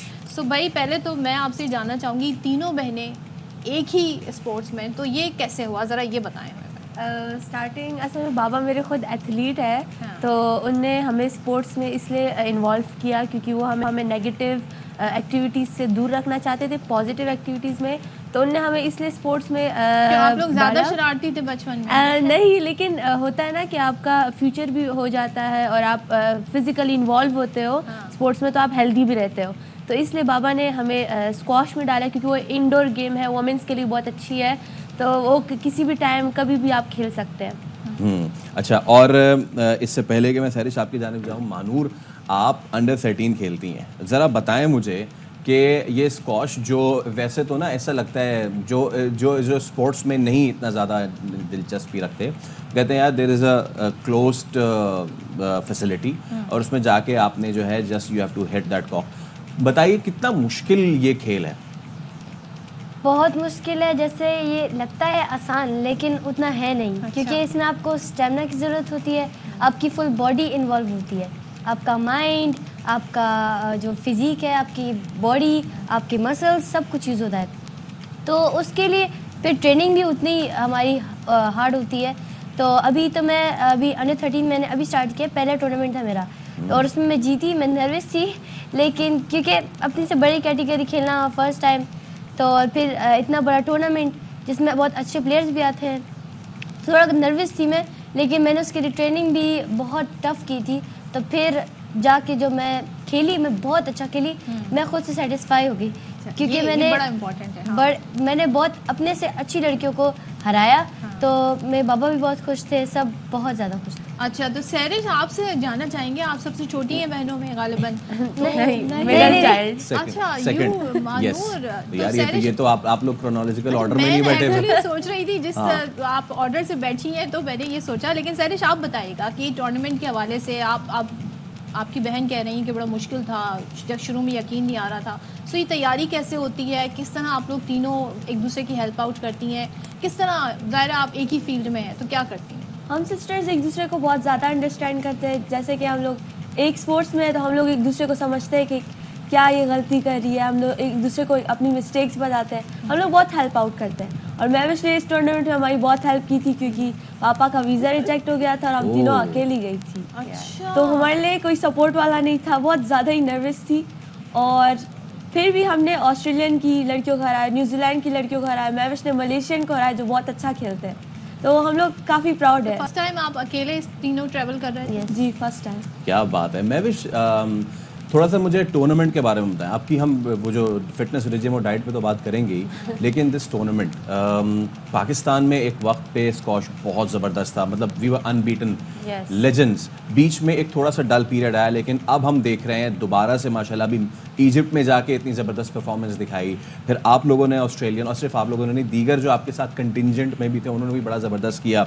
Tournament कैसे होते हैं इंटरनेशनली, कितना ज़्यादा टफ होता है, और पाकिस्तान में उस लेवल का हमारे पास फैसिलिटीज़ होती हैं या वी हैव टू लाइक, हम यहाँ पे तो बिल्कुल ज़ीरो से स्टार्ट कर रहे होते हैं, वहाँ जाते हैं आप लोग देखते हैं यार इनकी इतनी टफ ट्रेनिंग और हमारे साथ ऐसा, तो ये ज़रा मुझे एक्सपीरियंस बताएं। एक्चुअली एक प्लेयर के लिए फैसिलिटीज़ बहुत इंपॉर्टेंट होती है। अगर उसके पास फैसिलिटीज़ नहीं होती तो वो आगे जा ही नहीं सकता। हमारे पाकिस्तान में बहुत बहुत ज़्यादा टैलेंट है, लेकिन उसको कोई पॉलिश नहीं करता, उसको कोई आगे नहीं लाता। तो हम भी जैसे हम बहुत अच्छा खेलते, लेकिन हम इंटरनेशनल लेवल पे नहीं जा रहे थे। पिछले साल भी, इस साल भी हम, ये हमारा फर्स्ट, मैं कहती हूँ हिस्ट्री में फर्स्ट टाइटल है कि 3 सिस्टर्स ने टाइटल लिया, और वो भी गोल्ड लिया ऑस्ट्रेलियन जूनियर ओपन में। तो लेकिन इस तरह के टैलेंट्स बहुत है, लेकिन उसको कोई आगे नहीं ला रहा। तो मैं उनको कहना चाहती हूँ, फेडरेशंस या जो भी है, तो वो इस तरह के प्लेयर्स को आगे लेकर आए, उनको पॉलिश करें, उनको और ग्रो करें उनकी गेम्स को। तो हाँ, हम जब इंटरनेशनल लेवल पे जाते हैं, उनकी जब गेम्स देखते हैं और उनकी जब उनका शेड्यूल देखते हैं, तो हाँ, हम हैरान हो जाते हैं कि अच्छा इनकी ये शेड्यूल होती है, इनकी ये ट्रेनिंग होती है, ये लोग तो बहुत एडवांस हो गए हैं। लेकिन हमारे यहाँ डल पीरियड आया था, बीच में बहुत ज़्यादा स्पेस आई थी, लेकिन अब मैं कहती हूँ कि जूनियर्स में बहुत अच्छे अच्छे प्लेयर्स आए। हमें ही आप लोग देख लें। डल पीरियड को इससे रिलेट तो नहीं कर रहा है कि क्योंकि वो हम नहीं कोई टूर्नामेंट जीत पा रहे थे तो हमने, लेकिन हमारी एक कंटिन्यूटी होनी चाहिए, खिलाड़ियों का आते रहना चाहिए, डोमेस्टिकली कॉम्पिटिशन्स होने चाहिए, ये आप समझते हैं होना चाहिए? ये ज़रूर होने चाहिए। इसमें से बहुत से टैलेंट्स आगे आते हैं और बहुत से प्लेयर्स, बहुत अच्छे अच्छे प्लेयर्स आगे सामने आते हैं। तो इस तरह के टूर्नामेंट्स होने चाहिए, टैलेंट हंट्स होने चाहिए प्लेयर्स के लिए, और उन लोग की जो न्यू एडवांस ट्रेनिंग है वो लानी चाहिए प्लेयर्स में। तो इस तरह ही हमारे प्लेयर्स आगे ग्रो करें, उनके साथ कम्पीट करेंगे, तो इसी तरह हम आगे जाएंगे। महानूर, मैंने एक इंटरव्यू किया था जो पाकिस्तान की नंबर 1 स्विमर थी किरण खान, उनके वालिद ही उनके कोच थे। तो मैंने उनसे पूछा था कि वालिद जब घर पे होते हैं तो वो कैसे होते हैं और जब कोच होते हैं तो कैसे होते हैं, और उनका जवाब तो खैर बिल्कुल सीधा साधा सा था कि वो कोच जो थे, वो जो कोच होते हैं वो दूसरे कोचेस से भी ज़्यादा सख्ती हम पे कर रहे होते हैं। आप लोगों के पास क्या सिचुएशन है? क्या आप फादर आपको कोच करते हैं, या फिर अगर वो आपको मेंटली ट्रेन भी करते हैं, तो जब फादर घर पे होते हैं he is a father, but when he is coaching you या फिर कोई सलाह दे रहे होते हैं उस वक्त वो कैसे होते हैं? हाँ, हमारे बाबा ही हमारे फर्स्ट कोच है, और अभी हमारे जो प्रोफेशनल कोच है वो हमें मतलब ट्रेनिंग वगैरह करते हैं। लेकिन बाबा आप कहें कि हमारा हर चीज़ का ख्याल रखते हैं कि ये चीज़ नहीं खानी, ये मतलब ठंडी जगह पे नहीं बैठना, बीमार हो जाओगे, ये चीज़ें। घर में भी एक्स्ट्रा सख्ती करते हैं कि फास्ट फूड नहीं और ड्रिंक्स नहीं। तो इस वजह से कि वो दोनों जगह में हमारा बहुत ख्याल रखते हैं और बहुत स्ट्रिक्ट भी होते हैं, और अच्छा है हमारे लिए कोई इसे ख्याल करने वाला होना चाहिए, वरना एक प्लेयर नहीं बनता। अच्छा, तो वैसे सैरिश आप बताइएगा, गोल्स अब आगे क्या आप लोगों ने सेट किए हुए हैं? हमने तो बहुत हाई स्टैंडर्ड गोल्स सेट किए हुए हैं। जैसे हमारा नेक्स्ट टूर्नामेंट आ रहा है सिंगापुर और मलेशिया, उसमें इंशाल्लाह मेरी तो इससे बेटर परफॉर्मेंस होगी, और इन दोनों से तो एक्सपेक्ट गोल्ड ही कर रहे हैं। अच्छा, वाह वाह, तो आप दोनों के ऊपर उन्होंने जिम्मेदारी डाल दी है। महविश और Manur, thank you so much, आप तीनों का बहुत बहुत शुक्रिया, और ज़बरदस्त काम करिए, इतनी छोटी सी उम्र में पाकिस्तान का नाम रोशन कर रही है। Keep shining, keep the medals, because Pakistan, हमारे पास खुशियाँ वैसे बड़ी कम है।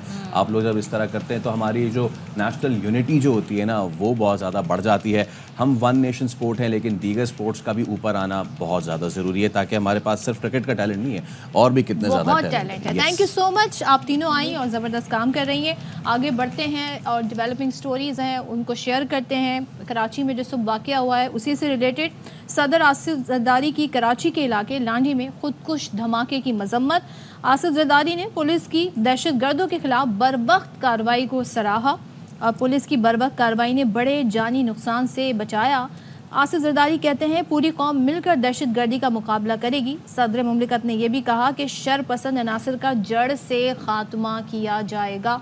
तो आज जो कराची में वाक़या पेश आया जिसमें अल्हम्दुलिल्लाह महफूज रहे गैर मुल्की शहरी, बरवक्त पुलिस की कार्रवाई को सदर मुमलिकत आसिफ अली जरदारी ने सराहा है। साथ ही उन्होंने इस धमाके की मजम्मत भी और की साथ ही है। साथ वज़ीर आज़म ने भी कराची के इलाके लांडी में खुद कुछ धमाके की मजम्मत की है और वज़ीर आज़म का कहना था कि पुलिस की बरवक्त कार्रवाई से हम बड़े जानी नुकसान से बच गए। वज़ीर आज़म के धमाके में ज़ख्मी होने वाले अफराद के लिए जल्द सेहतियाबी की दुआ। ज़ख्मियों को हर मुमकिन तिब्बी इमदाद फराहम करने की वज़ीर आज़म ने हिदायत भी की है और इस मौके पर उनका कहना था कि दहशत गर्दी के मुकम्मल खात्मे तक चैन से नहीं बैठेंगे। अमन अमान की सूरत हाल ख़राब करने की हर मज़मूम कार्रवाई को नाकाम बना देंगे। और इससे पहले हम खेलों पर बात कर रहे हैं तो सिर्फ खेल कूद ही इम्पोर्टेंट नहीं है, साथ में पढ़ाई ज़रूरी है। सबसे पहले आपने पढ़कर किसी मकाम पर पहुंचना है, उसके बाद आपने अपने करियर कैसे पहुंचेंगे मुकाम पे? पढ़ लोग के पेपर दे रहे हैं, हाँ। उनके पेपर मकाम पे नहीं पहुंच रहे, वो बच्चे कैसे मकाम पे नहीं पहुंच रहे तो बच्चे कैसे मकाम? बताएं यार, हंसने की बात नहीं बट बहुत ये वैसे ये एक चीज़ है कि पिछले दिन हमने देखा था कराची के बच्चे खास तौर पे इनको रुल गए थे बेचारे। उनको एमकैट में अपेयर होना था, वो नहीं हो पा रहे थे, लेकिन अब फिर उसके बाद कमेटियां बनी उसका सद्देबाब करने के लिए।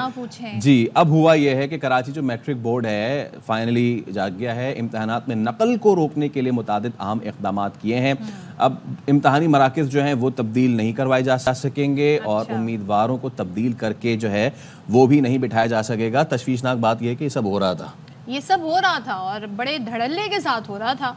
अब ये होगा जी कि मैट्रिक बोर्ड ने रेगुलर तलबा के एडमिट कार्ड बोर्ड के पोर्टल पर डाल दिए हैं, जहां से तलबा बजाते खुद या स्कूल इंतजामिया उन्हें डाउनलोड कर सकेगी। तो इससे भी बहुत ज़्यादा जो है जो ये इधर से उधर जाके पेपर्स दे दिए जाते थे उसमें कमी आएगी। वो टाइम याद है अपना कितना रोना पड़ता था एडमिट कार्ड के लिए। बिल्कुल, और आपको लगता था और पता नहीं बिल्कुल लास्ट टाइम पर वो आपको मिलता था, आपकी जो है वो सांस ऊपर की नीचे होती रहती थी। खैर, इस एडमिट कार्ड पर इम्तिहानी मरकज़ का नाम भी दर्ज होगा। तो जो आप कह रहे हैं ना कि अब चेंज नहीं करा सकेंगे, प्राइवेट उम्मीदवारों के साथ क्या होगा, उनके घर के पते पर एडमिट कार्ड इरसाल कर दिए जाएंगे। वैसे ऑनलाइन भी भेजे जा सकते हैं। जी, दुनिया डिजिटल हो रही है तो हम कहाँ इन खतों किताबत के पीछे पड़े हुए हैं। हम दूसरे कैमरेज निज़ाम देख लें, उसको हम क्यों नहीं कर सकते। तो खैर, अब इस सब पे हम बात कर लेते हैं। हमारे नुमाइंदे अनवर खान हमारे साथ मौजूद हैं।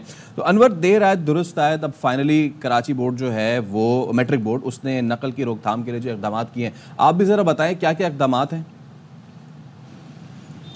जी देखिए, गुज़श्ता साल के जो सूरत-ए-हाल सामने आई थी कि रात गए इम्तहानी मराकज़ तब्दील कर दिए जाते थे, जिसकी वजह से हज़ारों तालिबात को मुश्किलात का सामना रहता था। इम्तहानी मराकज़ की तब्दीली का ये अमर इंतहाई पेचीदा बना दिया जाता था। ताहम इस मरतबा जो सूरत-ए-हाल सामने आई है कि सानवी तालीम बोर्ड कराची की जानिब से मैट्रिक के सालाना इम्तहानात की तैयारियाँ मुकम्मल कर ली गई हैं। पीर और मंगल से इन एडमिट कार्ड का जो सूरत-ए-हाल है हतमी तौर पर इस मरहले को भी मुकम्मल कर लिया जाएगा। और इस मरतबा इस बात का फैसला किया गया है कि वो तमाम तलबा व तालिबात, चाहे वो रेगुलर हों या प्राइवेट हों, साइंस के हों या प्री मेडिकल के हों या जनरल ग्रुप के हों, तमाम के तमाम उम्मीदवारों के एडमिट कार्ड के ऊपर उनके तमाम के तमाम दिए जाने वाले पर्चों की तफसील, मुकर्ररा वक्त और इम्तहानी सेंटर भी मौजूद होगा। और इस तरह अभी तमाम की तमाम तैयारियाँ जो है मुकम्मल की गई हैं और ये तमाम की तमाम चीज़ें अब से पीर या मंगल के दिन आला सानवी तालीम बोर्ड के पोर्टल के ऊपर डाल दी जाएंगी, जिसके बाद मुताल्लिक़ा स्कूल की इंतज़ामिया या तालिब इल्म अज़ खुद जो है उस वेब पोर्टल पर जाकर अपना एडमिट कार्ड प्रिंट बासानी निकाल सकते हैं। इससे कबल ये होता था कि मुख्तलिफ तालीमी इदारों के नुमाइंदे या तलबा व तालिबात हज़ारों की तादाद के अंदर सानवी तालीम बोर्ड पहुँच जाते थे, जिसके नतीजे के अंदर एक गैर यकीनी सूरत हाल भी पैदा होती थी। इसके साथ साथ अक्सर ये होता था कि मैट्रिक के इम्तहानात के शेड्यूल के ऐलान के बाद रात 9 बजे और 10 बजे इम्तहानी मराकज़ तब्दील कर दिए जाते थे, जिसके अंदर माफियात मुलविस होती थी। इसके साथ साथ बाज़ निजी बासर प्राइवेट स्कूल इसके अंदर मुलविस होते थे। इस तमाम सूरत हाल को अभी अक्सर तब्दील कर दिया गया है, क्योंकि अब तमाम के तमाम एडमिट कार्ड तैयार किए जा चुके हैं। उनके ऊपर तमाम उम्मीदवारों के एडमिट कार्ड के ऊपर उनके इम्तहानी मराकज़ को दर्ज किया जा चुका है, लिहाजा अब इम्तहानी मरकज़ तैयारी नहीं होगा। और इसके साथ साथ जो इम्तहानात के हवाले से शफाफियत को बरकरार रखने के लिए जो इंतजाम किए गए उस हवाले से मुख्तलिफ शहर के मुख्तलिफ अजला के अंदर हब सेंटर बनाए जाएंगे जहाँ से पर्चों की तरसील होगी। ये तरसील का जो मसला है ना, ये इसको कैसे मेक श्योर किया जाएगा कि जी अब किसी भी किस्म की जो है वो इसमें ताख़ीर ना हो और तमाम चीज़ें टाइमली हो। अक्सर और बेशतर हम देखते हैं ऐलानात कर दिए जाते हैं, अमल दरामद नहीं होता। जी देखिए, बिल्कुल आप सही कह रही हैं। ऐसी सूरत हाल बिल्कुल दरपेश होती है, ऐलानात कर दिए जाते हैं और उसके बाद जब इम्तहानात का आगाज़ होता है तो इम्तहानात के आगाज़ वाले दिन ही मुतअद्दिद इम्तहानी मराकिज़ पर जो है पर्चे ताख़ीर से पहुँचने या पेपर मुकर्ररा वक्त से 5 या 10 मिनट पहले आउट होने की इत्तलात सामने आती हैं।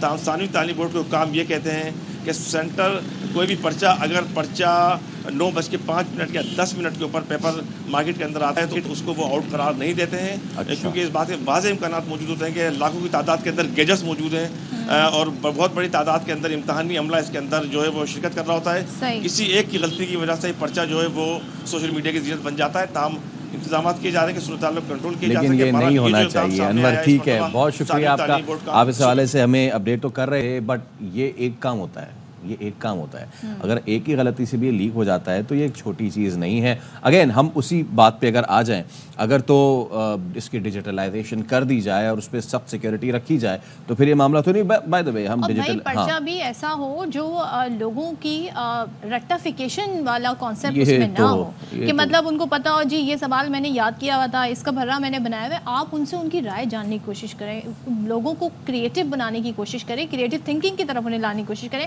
हमारा पूरा सिस्टम जो है तालीम का वो बेहतर होने की ज़रूरत है। कैम्ब्रिज सिस्टम के तहत ही यहाँ पर हम बहुत कुछ फॉलो कर सकते हैं। फर्रा बनाया आपने कभी?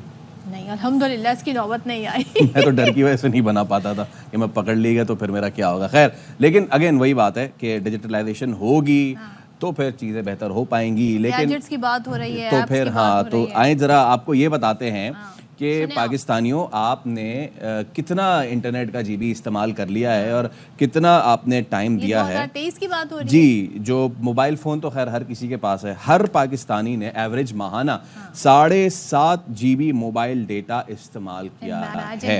इतना ज़्यादा यूज़ ऑफ मोबाइल। अच्छा, और जब इतना ज़्यादा आप डेटा इस्तेमाल कर रहे हैं तो उससे कर क्या रहे हैं? ऐप्स डाउनलोड कर रहे हैं। तो पाकिस्तानियों ने 2023 में 3.5 अरब से ज़ायद मोबाइल ऐप्स डाउनलोड किए। 3.5 अरब से ज़ायद मोबाइल ऐप्स। इतने तो हमारे मुल्क में लोग नहीं है जितनी ऐप्स डाउनलोड कर ली हैं। $87 मिलियन इस पर खर्च हो गए और दुनिया भर में 255 अरब मोबाइल ऐप्स डाउनलोड की गई। दुनिया का अलग है और हमारा हम आपको अलग बता रहे हैं। दुनिया में मोबाइल फ़ोन इश्तिहारात पर $362 अरब खर्च किए गए। सबसे ज़्यादा जो ऐप्स मशहूर हैं उनमें है टिकटॉक, लूडो जो खेला जाता है, फेसबुक, स्नैपचैट, इंस्टाग्राम ऐप्स को। अच्छा, ये मुझे बताएं, ये तो एक बार डाउनलोड करने तो बार बार क्यों डाउनलोड करने की जरूरत पेश आ रही है? दीगर ऐप्स जब आ जाते हैं तो फिर वो पुराने वाले ऐप्स को भूल जाते हैं और उनको, लेकिन इतने ज्यादा नए यूजर्स भी तो आते हैं ना, ये जो नए नौजवान तबका है ना जी, जो आपने देखा ही ना, हमने कल भी दिखाया था कि वो टिकटॉक का टिकटॉक करें डाउनलोड, भाई आप करें ठीक है, लेकिन वो डाउनलोड करने के बाद कभी सकर के लैंसडाउन पुल पे ना चढ़ जाएं और कभी आप जो है वो कल गालिबन चिनियोट था वो आप रेलवे अच्छा कंटेंट बनाएं लेकिन अपनी जान जोखम में ना डालें, रेलवे के सामने आ जाएं और बोलें कि ये देखें मैं रेलवे के सामने आ गया, ऐसा ना करें प्लीज। अच्छा, अब ये रिपोर्ट हम जरा मजीद आपको बता देते हैं आगे क्या बता रही है पाकिस्तानियों के बारे में। 64% पाकिस्तानियों ने गेम्स ऐप्स को डाउनलोड किया और पाकिस्तानियों ने मोबाइल फोन्स पर 99 अरब घंटे, ये एक साल की बात हो रही है, 99 अरब घंटे कितने होते हैं? कितने नंबर? 99 अरब घंटे होते हैं। 99 अरब घंटे पाकिस्तानियों ने खर्च कर दिए एक साल में मोबाइल पर, जबकि दुनिया भर के दीगर लोगों ने 4 खरब घंटे सर्व किए। तो पाकिस्तान में मोबाइल ब्रॉडबैंड सब्सक्राइबर की तादाद अब 12 करोड़ 40 लाख है। अच्छा, उसमें ये भी देखना, अगर इसको मजीद हम डेसिफाई कर पाते कि जी ये यूजेज जो है वो कहाँ कहाँ हुआ है, कितना प्रोडक्टिव हुआ है, बिकॉज अब तो सिर्फ एंटरटेनमेंट के लिए तो नहीं है ना आपका फ़ोन, बिजनेस इसमें, कंटेंट इसमें, ऑनलाइन क्लासेस इसमें, तो खैर बहुत सारी चीज़ें हैं जहाँ पे हम एक जानिब हम क्रिटिसाइज करते हैं कि यार पता नहीं लोग क्या इसका इस्तेमाल कर रहे हैं। आई थिंक इस पर एक अच्छी हेल्दी डिबेट इस तरह होनी चाहिए कि हम डेली, साल भर का छोड़ दें, वो तो बहुत सारे नंबर सामने आएगा हमारे, डेली हमारा जो फ़ोन का स्क्रीन टाइम है वो क्या है। इसके लिए आपका फ़ोन जो है वो बड़ा मददगार साबित हो सकता है। वो आपको बता देता है कि आपने आज पूरा दिन स्क्रीन टाइम आपका क्या रहा, और वो आपको ये भी बताता है कि कल क्या था, परसों क्या था, तो आप अंदाज़ा लगा सकते हैं। अगर आप उसे कम रखना चाहते हैं और ज़्यादा एक्सपोज नहीं करना चाहते अपने आप को, क्योंकि ज़्यादा कंटेंट कंज्यूम करना भी I think it's not right for your mental health. अब कभी आप सियासत पे देख रहे हैं, कभी आप लड़ाई झगड़ा देख रहे हैं, कभी आप चोरी चकारी देख रहे हैं, कभी आप एंटरटेनमेंट देख रहे हैं, तो there should be a balance. How about using a book rather than using a mobile? वैसे मैंने कोशिश की थी और मैं उसमें एक हफ्ते कामयाब भी हुआ था जब मेरे पास नोटिफिकेशन आया कि you used your mobile 4 hours less than the last week. तो मुझे बड़ी खुशी हुई कि चलें जी, फाइनली कुछ तो मैंने अच्छा किया। खैर, हमने इस घंटे के इब्तदाइये में कुछ ऐसे नाम लिए थे कि जो पाकिस्तान में, सिर्फ पाकिस्तान की नहीं बल्कि पाकिस्तान में पूरी दुनिया जो है उन्होंने पहचान पाकिस्तान की उन्होंने बनाई है।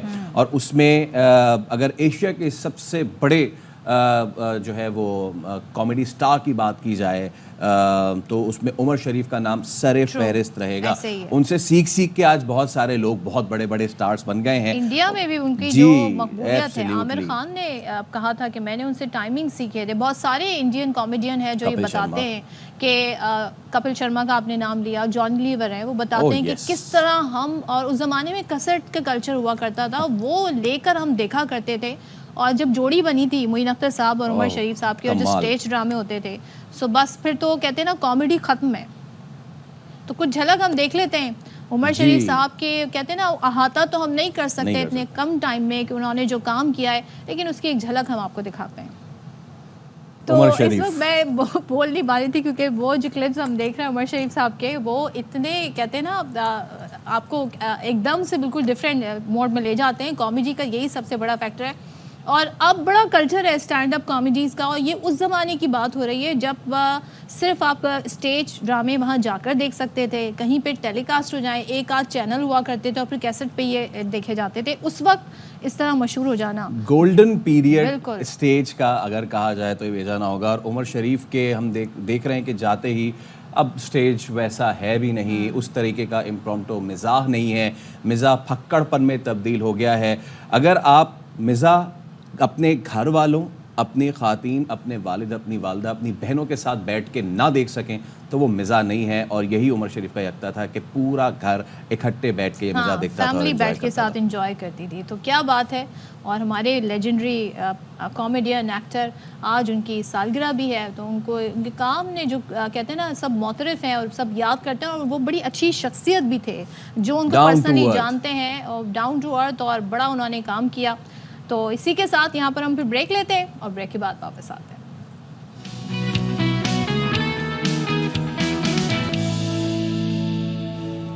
एक बार फिर आपको कहेंगे खुशामदीद। आप देख रहे हैं बाखबर सवेरा, और आज हमने तमाम तर गुफ्तगू की, खेल से लेके तालीम तक, और बहुत से आम मसाइल, मौसम की सूरत हाल, लेकिन अब कुछ अहम मामलात भी सामने आ रहे हैं, वो भी हम आपसे डिस्कस करते हैं। सऊदी मावन वज़ीर दिफा मेजर जनरल इंजीनियर तलाल बिन अब्दुल्ला अल अतीबी ने GHQ का दौरा किया है, और army chief general Asim Munir से सऊदी मावन वज़ीर दिफा की मुलाकात हुई है।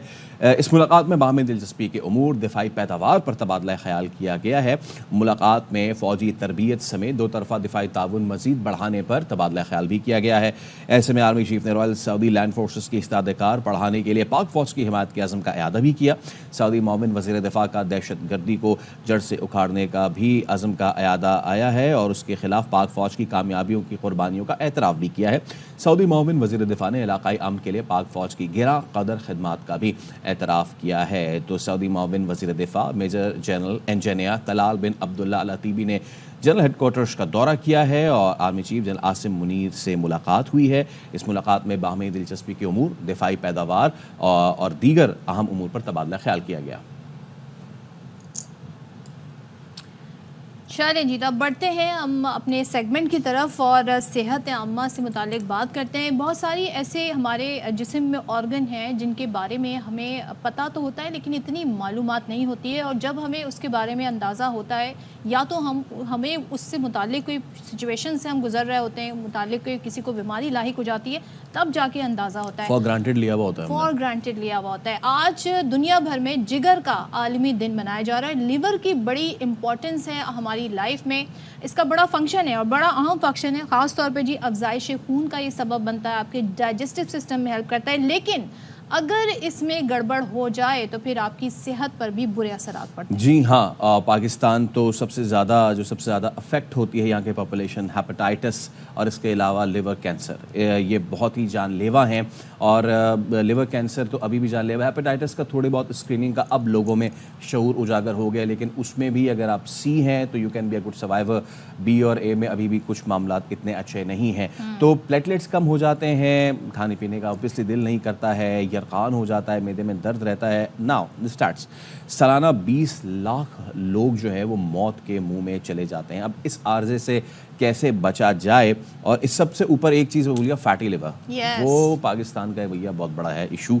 उसको सब जानते भी नहीं उस बारे में। यस, वहीं से तो खराबी का आगाज़ होता है। बहुत सारे लोग जो वेट लॉस फैट लॉस करना चाहते हैं वो कह रहे हैं सब कुछ हम कर रहे हैं, वो क्यों नहीं रहा? वो उसी वजह से नहीं हो रहा क्योंकि आप एड्रेस नहीं कर रहे जो प्रॉपर इशू है, दैट्स योर फैटी लिवर। सो इससे कैसे बचा जाए, हर्बलिस्ट सैयद गालिब आगा आज हमारे साथ मौजूद हैं। अस्सलाम वालेकुम, कैसे हैं सर? खैरियत से हैं?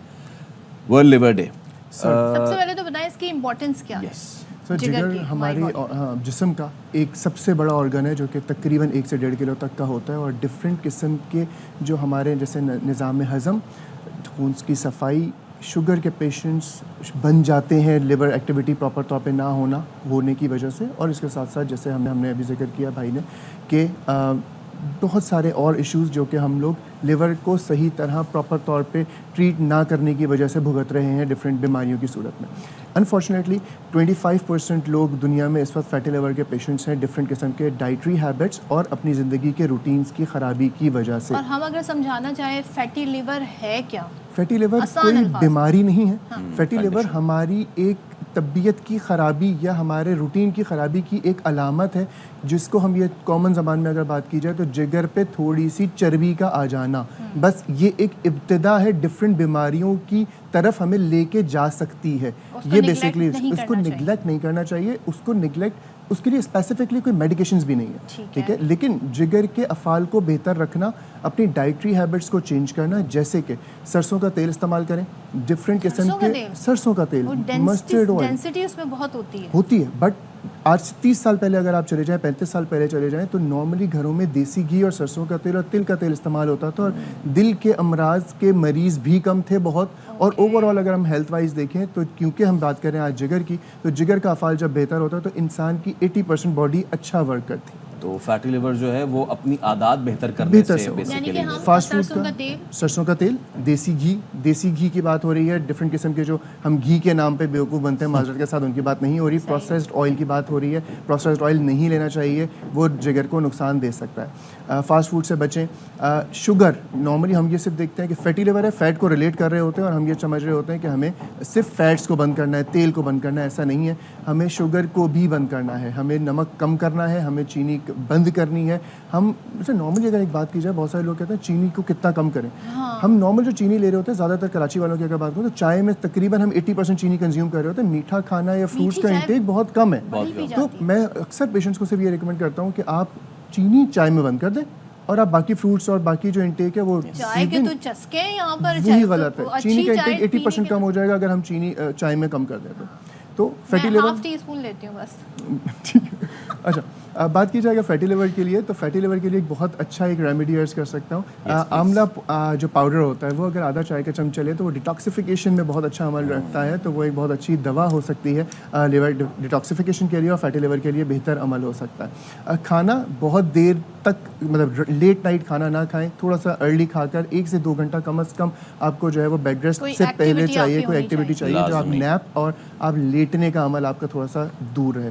जॉन्डिस की अगर बात की जाए, अनफॉर्चुनेटली पाकिस्तान में जो अगर बात की जाए तो hepatitis A-B-C-E, liver cirrhosis, fatty liver, ये तमाम बीमारियां हम लोग बहुत कॉमनली फेस कर रहे हैं, जो कि हमारे कहीं कुछ हद तक, अगर इंटीरियर्स की बात की जाए, डिफरेंट जो हमारे प्रोविंसेस हैं उसमें अगर बात की जाए तो पानी की ख़राबी एक बहुत बड़ी वजह है। जो हम प्योरीफिकेशन ऑफ वाटर नहीं करते और गंदा पानी पी लेते हैं, वो एक बहुत बड़ा रीज़न है। नंबर 2, अगर शहरों की बात की जाए तो डिफरेंट किस्म के जो हम लोग शरबत या मशरूबात मार्केट से परचेज़ कर रहे होते हैं, खुली जो हम लोग ले रहे होते हैं, उसमें जो बर्फ़ हमारे यूज़ हो रही होती है वो बहुत गंदे मयार की यूज़ हो रही होती है, जो कि लिवर के ख़राबी का बायस और स्टमक की ख़राबी का बायस बन रहा होता है। जी, हम नॉर्मली जिगर के अमराज में हम लोग कहते हैं गन्ना बहुत अच्छी दवा है। लिया जा सकता है गन्ना बिल्कुल, लेकिन गन्ना जिस सिनेरियो में बन रहा है, जो उसमें पानी मिक्स हो रहा है, मतलब बर्फ़ मिक्स हो रही है, वो इस काबिल नहीं है जो जिगर को फ़ायदा दे। शायद सिर्फ 10 या 15% ऐसे अच्छे ब्रांड्स हैं जो कि यूज़ कर रहे हैं एक अच्छी बर्फ़, वरना नॉर्मली 80 to 90% अच्छे नहीं हो रहे। ये भी है कि बहुत से लोग कहते हैं कि कौन सी फॉर्म में वो, या तो जूस पीना चाहिए या फिर उसको चबा के खाना चाहिए, अफादियत किसमें है अगर हैप्सी है? अगर हम बात करें तमाम फ्रूट्स की, तो चबा कर खाने में ज़्यादा फ़ायदेमंद होते हैं, क्योंकि उसमें हमारा स्लाइवा हल्के हल्के प्रॉपर तौर पे मिक्स होता है, तो जो हम जो चीज़ खा रहे होते हैं उसमें हज़म भी अच्छा होता है और उसके सही तरह हम उसके अफादियत को हासिल कर सकते हैं। और एक चीज़ और, क्या जो फैटी लीवर है इसका सिर्फ वही शिकार हो सकते हैं जो थोड़े से ओबीस हैं, जिन्हें वेट ज़्यादा है, या फिर एक बिल्कुल पतला दुबला शख्स, उसका भी इशू हो सकता है? हो सकता है, ज़रूरी नहीं है। इसका अल्ट्रासाउंड होने के बाद ही तशख़ीस हो सकती है, लेकिन ज़रूरी नहीं है कि मोटा शख्स ही फैटी लिवर का पेशेंट होगा। माइल्ड फैटी लिवर एक वर्ड है जो कि पतले लोगों में भी होता है। जो लोग फैटी लिवर के मरीज़ हैं उनसे रिक्वेस्ट होगी चीनी बंद करें, तेल कम करें, एक्सरसाइज करें, फ़ैट्स को कम करें। जो पेशेंट जॉन्डिस के हैं उनके लिए अगर अर्ज़ करूँ, बच्चे हों या बड़े हों, इमली और आलू बुखारे का शरबत घर में बनाएं, बाहर की बात नहीं हो रही, घर में बनाएं। अगर वो दिया जाए तो जल्दी रिकवरी के चांसेस होते हैं। विटामिन सी उसमें होता है जो कि जिगर को हेल्दी भी रखता है और इसके साथ साथ जॉन्डिस को बेहतर करने में एक मददगार साबित। अच्छा गालिब साहब, ये जो हमारा ऑर्गन है लिवर, अगर ये खुदा ना खास्ता कुछ होते हैं इसके साथ ख़राबी, तो ये दीगर ऑर्गन्स पे भी असरअंदाज होता है? तो जैसे हमने अर्ज़ किया, लिवर एक वो ऑर्गन है जो कि बहुत सारी चीज़ों से लिंक्ड है। जैसे कि हम गॉल ब्लैडर का जिक्र करें, जैसे कि हम पेनक्रियास का जिक्र करें, अगर लिवर और इसके साथ साथ स्टमक का जिक्र करें, तो ये तीनों चीज़ें इससे लिंक्ड हैं। मतलब ये मेजर चीज़ें जो लिंक्ड है। इसके अलावा पूरी बॉडी इससे लिंक्ड है। इसके बहुत ज़्यादा वो नहीं है सिम्टम्स। अगर हम बात करें कि इसके क्या सिम्टम्स हैं, जॉन्डिस जैसे होता है लोगों को तो पिलाहट आ जाती है, यूरिन येलो आ सकता है, उनकी आंखें येलो हो जाती हैं, उनके चेहरे पे एक पेल शक्ल हो जाती है, वो एक पॉसिबिलिटी होती है। कुछ लोगों को एनर्जी लेवल बहुत ज़्यादा ड्राउजी महसूस कर रहे होते हैं, थकन का अवसर होता है, वो भी एक वजह हो सकती है फैटी लिवर की या लिवर की किसी अमराज की। तो उसको तशख़ीस ज़रूर करें। लिवर एक ऐसा ऑर्गन है जो कि आपको सेहतयाब रखने में, जैसे हम कहते हैं कि बहुत सारी बीमारियों की माँ होता है स्टमक, इसी तरह लिवर भी स्टमक का ही भाई है और वो बहुत ज़्यादा एक अलामतें रखता है जो कि आपको उसको टेक केयर करना चाहिए।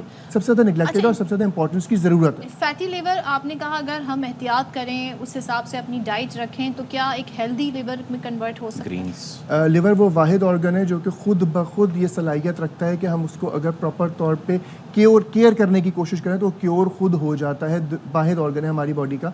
इवन जैसे कि हम बात करें जो लोग लिवर ट्रांसप्लांट की तरफ जाते हैं, अगर किसी का लिया है लिवर तो with in 5 to 6 month recover हो जाता है। जिसका काटा गया है लिवर वो 100% रिकवर हो जाता है। तो लिवर एक वाहिद ऑर्गन है जो कि खुद सलाहियत रखता है रिकवरी की। हमारे जिस्म में और कोई ऑर्गन नहीं है, तो सिर्फ उसकी केयर इंपॉर्टेंट है। आप अपनी चीज़ों को बेहतर करेंगे, आप हेल्दी लाइफस्टाइल भी बना सकते हैं अपना, और ख़राबी की तरफ भी लेके जा सकते हैं अगर सही तरह इसको वो ना किया जाए। पाकिस्तान में लिवर से रिलेटेड और कौन सी ऐसी बीमारियां, एक तो हमने सामने है ना फैटी लिवर हो गया, एक हेपेटाइटिस हो गया, इसके अलावा भी कोई इस तरह की चीज़ें हैं? सर लिवर सिरोसिस एक बहुत कॉमनली बढ़ता जा रहा है। उसके ना सिर्फ ये कि ये रीजंस हैं जो कि हम जिसको डिस्कस कर रहे हैं, खाने की और स्लीपिंग हैबिट्स वगैरह, बल्कि कुछ ऐसी अद्वियात जो कि हम बंटी समझ के खा रहे होते हैं, घर में रखी होती है, कुछ भी हुआ वो बंटी खा ली हमने, तो वो एक बहुत बड़ी अलामत है। आज की तारीख में अगर बात की जाए तो वो एक बहुत बड़ा एक ड्रॉपबैक है जो कि हम कॉमनली ले रहे होते हैं और हमें अंदाज़ा भी नहीं होता हम अपने लिवर को कितना ज़्यादा ख़राब कर रहे हैं। और वो थोड़ी देर का सुकून यकीनन दे देती है, लेकिन प्रॉपर तौर पे जो हम उसको बंटी समझ के 2 गोलियां 4 गोलियां 6 गोलियां पर डे भी मैंने ऐसे लोग देखे जो कि ले रहे होते हैं, लेकिन वो आपके लिवर को बेहद ख़राब कर रहे होते हैं। मैं अगर एक एग्जांपल कोट करूं, एक साहब जो कि सिर्फ एक दवा पर थे जो कि सर के दर्द की दवा है, बग़ैर तशख़ीस के उन्होंने, मतलब बग़ैर डायग्नोसिस के उन्होंने सिर्फ वो दवा लेते लेते सिर्फ एक रीज़न की वजह से वो जिगर के कैंसर में मुब्तला हो गए, सिर्फ एक बदएहतियाती जो कि डॉक्टर से मशवरा किए बगैर एक दवा का इस्तेमाल। तो बहुत सारी चीज़ें ऐसी होती हैं जो कि हमें डॉक्टर से तशख़ीस करके प्रॉपर तौर पे ट्रीटमेंट करवा लेना बेहतर है। बंटियों का इस्तेमाल थोड़ा सा खतरनाक हो सकता है। क्विकली अब ज़रा हमें बता दें वो कौन से ऐसे साइंस हैं, सिम्टम्स हैं जिससे हमें ये अंदाज़ा हो सकता है कि जी हमें जाके अब बाकायदा डॉक्टर को देखना चाहिए लिवर के इशू से रिलेटेड? मुँह का जायके का ख़राब होना, आँखों की पिलाहट, तेल होना, जिगर में बोझ की कैफियत होना, बर्बिंग होना, एक डकारों वाला आंसर कभी कभी कुछ लोगों को होता है, नकाहत का होना, ड्राउजीनेस होना, पट्टों में दर्द की कैफियत, यूरिन का मुस्तकिल येलो आना, ये कॉमन अलामतें हैं जो कि लिवर की ख़राबी का बायस हो सकती हैं। Thank you so much Ghalib Agha sahab, बहुत शुक्रिया एक बार फिर से। और हमने बड़ी आज मालूमात इकट्ठी की, होपफुली आप लोगों के लिए भी बड़ी ज़बरदस्त इन्फॉर्मेशन होगी। तो ख्याल रखें अपना, और अपने लिवर को, अपने जिगर को निगलेक्ट नहीं करें। ख़ास तौर पे अपनी डाइट अगर आप सिंपल रखें, अच्छा खाना खाएं, हेल्दी खाना खाएं, तो बहुत कुछ बेहतर किया जा सकता है। As we are talking about the world liver day और हमने हेपेटाइटिस की भी बात की है, तो पहले ये समझा जाता था कि ट्यूबरक्लोसिस जो है वो दुनिया में सबसे बड़ा वजह बनती है, वो मरज़ है कि जिससे लोग मरते हैं, लेकिन नहीं। आज के दिन के मुनासबत से ही हम आपसे ये भी शेयर करें कि हेपेटाइटिस ने अब टीबी को भी पीछे छोड़ दिया है, और हेपेटाइटिस बी और सी वायरस से अब टीबी जितनी हलाकतें हो रही हैं, ये इतना सीरियस मैटर है, इतना सीरियस मैटर है। और 2023 में हेपेटाइटिस बी और सी से 13 लाख अमवात हुई हैं, और अगर इस हवाले से इकदाम नहीं किए गए तो फिर 2040 तक, ये माहिरीन बता रहे हैं कि 2040 तक होने वाली हलाकतें टीबी, HIV एड्स और मलेरिया से होने वाली मजमूई हलाकतों से ज़्यादा हो जाएंगी। तो मतलब कि ट्रिपल द डिजीज़ उसको आप कंबाइन कर लें, और इसके उससे साथ ज़्यादा मतलब मेडिकल साइंस ने इतनी तरक्की कर ली है, उसके बावजूद भी तो कितना इम्पोर्टेंट है अपनी सेहत का ख्याल। एब्सोल्युटली, क्योंकि आप ये नौबत ना आने दें कि आपको अस्पताल का रुख करना पड़े। आप अपनी जो लाइफस्टाइल है उसको बेहतर कर सकते हैं, दिन के 15 मिनट मिनिमम निकालें, सो दैट आप एक मशीन नहीं है जो सिर्फ काम करने के लिए पैदा हुए हैं। और अगर तो आप समझते हैं कि आप मशीन ही हैं, तो एक मशीन को भी ओवरऑलिंग के लिए उसको ऑयलिंग की ज़रूरत होती है, उसके मुख्तलिफ पुर्जे जंग लग जाते हैं तो उनको ठीक करना पड़ता है। तो अगर आप अपने आप को एक मशीन समझते ही हैं, जो कि आजकल हम सभी हैं, ये जिस वर्क, तो उसके लिए अपने आप के लिए वक्त निकालना भी बहुत ज़रूरी है। अपने आप के लिए नहीं निकालेंगे तो फिर दूसरों के लिए काम कैसे करेंगे? बिल्कुल, और अपनी सेहत का ख्याल रखें। और जाहिर है जब ये वाली मामलात होते हैं तो फिर उस टाइम के इंतज़ार ना करें जब हालत बिल्कुल बिगड़ जाए। कोशिश करें कि एक हेल्दी लाइफस्टाइल आप रखेंगे, अपनी हेल्थ का ख्याल रखेंगे, तो चीज़ें हमेशा इंशाल्लाह बेहतर रहेंगी। अच्छा, अब कराची में जो आज ब्लास्ट हुआ है उस हवाले से अपडेट्स आ रही हैं, वो आपके साथ शेयर कर लेते हैं। इंचार्ज CTD राजा उमर खताब कहते हैं कि पुलिस और सिक्योरिटी गार्ड की बरवक्त कार्रवाई की वजह से ये खुदकुश हमला नाकाम हुआ, और हमला रैकी करके किया गया। जो असलहा मिला है वो जिहादी तंजीमों का नहीं लगता, इस पर अभी तहकीकात जारी है। नाकाम हुआ है, उसकी तफसील ये है कि ये तीन गाड़ियों में कुछ हमारे गैर मुल्की साथी हैं जो जा रहे थे। उनकी एक आगे IS थी, पीछे दूसरी गाड़ी थी, उसके पीछे उनके गार्ड की स्कॉट की गाड़ी थी। जो खुदकश हमलावर और उनका दूसरा साथी जो है वो पहले से यहाँ कहीं इलाके में एक जगह पे मौजूद थे। उन गाड़ियों को जब देखा है तो उन्होंने भागकर खुदकश हमलावर ने उस पर ब्लास्ट किया, और वो पैनिक में होने की वजह से उसमें उसका इम्पैक्ट नहीं आया, जिसकी वजह से उसका दूसरा साथी जो है उसने वो पीछे एक जगह बना रखी थी, उन्होंने पहले से महसूस की हुई थी, उस पर बैठ के फायरिंग की है। इसी दौरान पुलिस की यहाँ करीब एक गार्ड लगी हुई थी, और जो सिक्योरिटी कंपनी के मुलाजिम इस पर तैनात थे इनकी सिक्योरिटी पे, उसने जब अगर फायरिंग की है तो दहशतगर्द जो था, जो हेलमेट में था, उसने उसकी तवज्जो थी, और जो जवान हमारा पुलिस के थे उन्होंने उसको पीछे से जाके हिट किया, जिसकी वजह से ये हमला नाकाम हुआ है। उन्होंने मेरे ख्याल में जो मैंने SMG चेक किया 15 के करीब राउंड फायर किए उस दहशतगर्द ने, और उसके बाद कुछ ग्रेनेड्स वगैरह भी थे और अवान ग्रेनेड्स भी थे। पुलिस की बरवक्त कार्रवाई और सिक्योरिटी कंपनी गार्ड की हिम्मत की वजह से ये हमला नाकाम हुआ है। एक तो यह थी कि उनकी यहाँ रैकी थी, पहले से इन्होंने रैकी की है, क्योंकि स्पीड ब्रेकर के पास किया उन्होंने, और ये इनकी डेली की यही टाइमिंग थी, ये बाकायदा रैकी करके उन्होंने कार्रवाई की है। जो वेपन मिला है और जिस तरह का ये हमला हुआ है, और जो इसमें जो बाकी ग्रेनेड और बाकी चीज़ें मिली हैं, तो ये अमूमन जिहादी तंजीमों का स्टाइल मुझे नज़र नहीं आ रहा है इसमें फ़िलहाल। ये अलादगी पसंद जो है हमारे, या उनका कोई हो सकता है। ओके, तो ये इनिशियली ये और यकीनन ये आप देख रहे हैं ना कि जिस तरह राजा उमर खत्ताब कह रहे थे कि इनका जो रोज़ाना ट्रैवल रूट था वो यही था। तो अमूमन ऐसे ही होता है कि जब कोई स्पीड ब्रेकर आता है, गाड़ी स्लो की जाती है, उसी वक्त जो है इनको निशाना बनाया गया। लेकिन अल्लाह का लाख लाख शुक्र है कि इसमें जो भी हमारे गैर मुल्की थे वो महफूज रहे, और बिल्कुल भी उनको खरोश नहीं आई है। 5 थे और उन 5 को फिर उसके बाद महफूज मकाम पर मुंतकिल किया गया। पुलिस और जो सिक्योरिटी गार्ड थे उनकी ये बरवक्त कार्रवाई थी, और उस बरवक्त कार्रवाई से एक बड़े नुकसान से हम बचे। और अभी तक ज़ाहिर है जो इन्फॉर्मेशन है वो ये है कि एक खुदकुश हमलावर था, दूसरे को फायरिंग करके हलाक किया गया। अब उसके फिंगरप्रिंट से बहुत कुछ मालूमात भी मिल सकती हैं, और अभी तो ज़ाहिर है इस पर पुलिस अपनी तरफ से वहाँ पे शवाहिद भी इकट्ठे कर रही है कि ये यहाँ पर दोनों पैदल थे, पहुँचे कैसे, किस टाइम पर आए, और इनकी फिर डेली की भी, यानी सिर्फ आज की ही नहीं रिकॉर्ड मिल सकता, बल्कि इनकी मज़ीद पिछले दिनों क्या एक्टिविटी रही हैं वो भी हासिल हो सकती हैं। इस हवाले से जैसे जैसे अपडेट्स आएंगी वो हम आपके साथ शेयर करेंगे। यहाँ पर हम ब्रेक ले रहे हैं और ब्रेक के बाद आते हैं।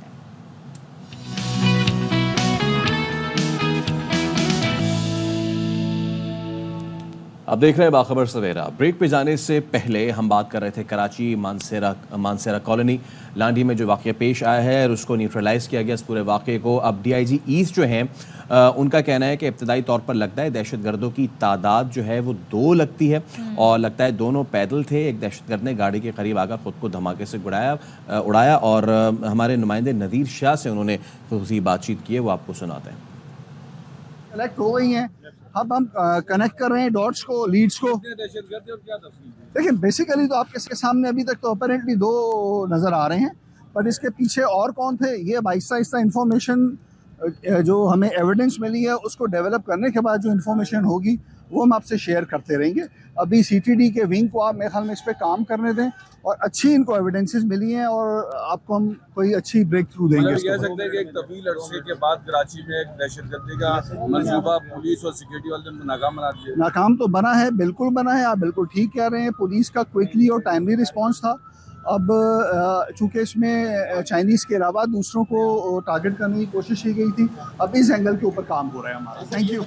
ये बड़ी इंपॉर्टेंट मीट टॉक की है और इसमें हम देख रहे हैं उन्होंने बताया कि अभी इस ऑप्शन पर भी सोचा जा रहा है कि आया इनकी तादाद 2 थी या ये 2 से ज़्यादा थे, क्योंकि स्पॉट पर 2 लोग मौजूद थे, 2 दहशतगर्द थे और दोनों को ही न्यूट्रलाइज़ कर दिया। एक ने तो खुद को अपने आप को धमाके से उड़ा लिया, दूसरे को जो गैर मुल्कियों के साथ सिक्योरिटी गार्ड था उसकी फायरिंग से वो मरा है। और साथ में करीबी थाना था, वहाँ की पुलिस मोबाइल ने जब धमाके की आवाज़ सुनी तो वो मौके पर पहुँची और ये बर्वक्त कार्रवाई हुई।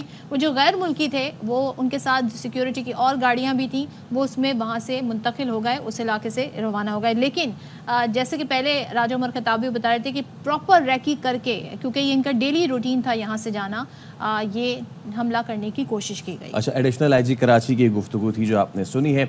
इस हवाले से जैसे कि अपडेट्स आती रहेंगी हम आपको देते रहेंगे। अब ज़रा शो के सिलसिले को आगे बढ़ाते हैं, साहिवाल का रुख करते हैं। यहाँ एक खातून है आसमा, ये माशरे के लिए मिसाल बनी है। इनके खावन जो है वो माजूर हुए, लेकिन इसके बावजूद ये अहल खाना की किफ़ालत के लिए सामने आई और 3 बच्चों की तालीम का सिलसिला भी उन्होंने रुकने नहीं दिया। और ये बाकायदा फिंगर चिप्स बनाकर वो फ़रोख्त करती हैं और किस तरीके से ये कहते हैं ना कि अपना घर की रोज़ी रोटी का बंदोबस्त कर रही हैं। बड़ा मुश्किल है आज के माहौल में, आज के माशरे में, और जिस तरह की महंगाई है उसमें बच्चों की किफ़ालत करना। नईम शेख की इस हवाले से रिपोर्ट है। ये है आसमा खातून जो साहिवाल के एक बारौनक बाजार में फिंगर चिप्स का स्टॉल लगाकर रोजगार कमा रही है। आसमा का खामद दुराने मजदूरी आते के बायस काम से माजूर हो गया। आसमा ने अपने खामद की मजदूरी को अपने लिए मजबूरी नहीं बनने दिया और ना ही किसी के सामने हाथ फैलाया। मेरे हस्बैंड को ना चोट लग गई थी, वो सिलन का काम करते थे, इस वजह से मैंने रेडी लगाई और अब मैं अपनी मेहनत कर रही हूँ। अल्लाह का शुक्र है, मेरा काम बिल्कुल ठीक है। आसमा ने फिंगर चिप्स का स्टॉल लगाकर अपने 3 बच्चों की पढ़ाई और फैमिली की किफालत शुरू कर दी। बच्चे मेरे 3 हैं और उनको मैंने पढ़ाना है। मैं खुद तो नहीं पढ़ी लेकिन उनको मैंने पढ़ाना है, इसलिए मैंने ये कारोबार शुरू किया है। आसमा खातून रौनक बाजार में हिम्मत और हौसले के साथ दिन भर अपने काम में मसरूफ रहती है। साहिवाल की आसमा खातून का अपनी फैमिली की किफ़ालत और बच्चों की पढ़ाई के लिए जज्बा बेमिसाल दीगर ऐसी ख़वातीन के लिए काबिल तकलीद है। कैमरामैन श्री मुगल के साथ नईम शेख, ARY न्यूज़ साहिवाल। और इस वक्त आपको लाहौर लिए चलते हैं। वज़ीर मुमलिकत IT शिज़ा फातिमा इस वक्त खिताब कर रही हैं। शख्स की ज़िंदगी में, आम रोज़मर्रा की ज़िंदगी में मुश्किलात पैदा करती हैं, जिनकी वजह से कारोबार करना जो है वो लोगों को मुश्किल लगता है। उन मसाइल को हल करना टेक्नोलॉजी का काम है, IT का काम है और इस डिजिटाइजेशन का काम है। और मैं फिर कहूँगी कि मुझे बहुत ज़्यादा खुशी भी है और फ़ख्र भी है कि हमारे पास आज एक वज़ीर आज़म है जो फॉरवर्ड लुकिंग हैं एंड जिनकी एक ऐसी डायरेक्शन है कि आप महीनों, मतलब वो हमारे लिए कभी कभी होता भी है कि वो कहते नहीं, महीनों में भी नहीं, दिनों में जो है वो चीज़ें उनको ट्रांसफॉर्म होती भी नज़र आनी चाहिए। मगर इस तमाम ट्रांसफॉर्मेशन का जो लिंचपिन है, जो मैं कहूँगी कि जहाँ पे जो इसकी सक्सेस का जो एक ज़ामिन है वो ये चीज़ है कि हम सब ने मिल के इसका हिस्सा किस तरह बनना है। एब्सोल्युटली। अब जरा आगे बढ़ते हैं। वफाकी वज़ीर दाखिला मोहसिन नकवी की ज़ेर सदारत नेशनल एक्शन प्लान अमल दरामद जायज़ा कमेटी का इजलास हुआ है। इस इजलास में क्या कुछ हुआ है, जुल्करनैन से बात करते हैं। जी जुल्करनैन बताइए। जी बिल्कुल, इस इजलास में कच्चे के इलाके में मुश्तरका ऑपरेशन का फैसला किया गया है। पूरे पाकिस्तान की पुलिस को नई टेक्नोलॉजी फराहम करने के लिए तफसीली मशावरत पर भी गौर किया गया है और चीनी शहरियों की सिक्योरिटी के बारे में किए गए इकदाम का बगौर जायजा लिया गया है, जबकि तमाम IG ने चीनी शहरियों की सिक्योरिटी और हिफाजती इकदाम क्या किए गए हैं उस हवाले से भी तफसीली जो ब्रीफिंग है वो दी है। और ये भी कहा गया है कि वज़ा करदा जो SOP हैं उन पर जो अमल दरामद ना कराने वालों की नकल हरकत को जो है महदूद करने का फैसला किया गया है। जबकि इजलास में 22 अप्रैल को ईरानी सदर भी आ रहे हैं। उनके दौरे के दौरान इस्लामाबाद, कराची और लाहौर में जो सिक्योरिटी के फुल प्रूफ इंतजाम हैं उनका भी जायजा लिया गया है। वज़ीर दाखिला का कहना था कि इस सिलसिले में किसी किस्म की कोई कोताही जो है बर्दाश्त नहीं की जाएगी। दहशतगर्दी के कला कमा करने के लिए हमें अपने इदारों को जदीद टेक्नोलॉजी से लैस करना होगा। वफाक इस ज़िम्मन में सूबों को हर मुमकिन जो ताउन है वो जारी रखेगा। कच्चे के इलाके से शर पसंद अनासर का मुश्तरका ऑपरेशन से मुस्तकिल जो खात्मा है वो किया जाएगा और इस सिलसिले में कच्चे में ड्रोन समेत जदीद टेक्नोलॉजी के इस्तेमाल को लाया जाएगा। जी ठीक है, जुल्करनैन हैदर हमारे साथ थे। Thank you so much for the updates. और एक बार फिर से कराची में होने वाले ब्लास्ट से मुतालिक अपडेट्स आपको देते हैं। वज़ीर दाखिला सिंध ने लांडी मानसरा कॉलोनी में होने वाले वाक़े पर एडिशनल IG से रिपोर्ट तलब कर ली है। वज़ीर दाखिला ने गैर मुल्की मेहमानों की सिक्योरिटी पर मामूल जो एहलकार हैं उनके फौरी इलाज की भी हिदायत की है। संजय साधवानी आगा कीजिए।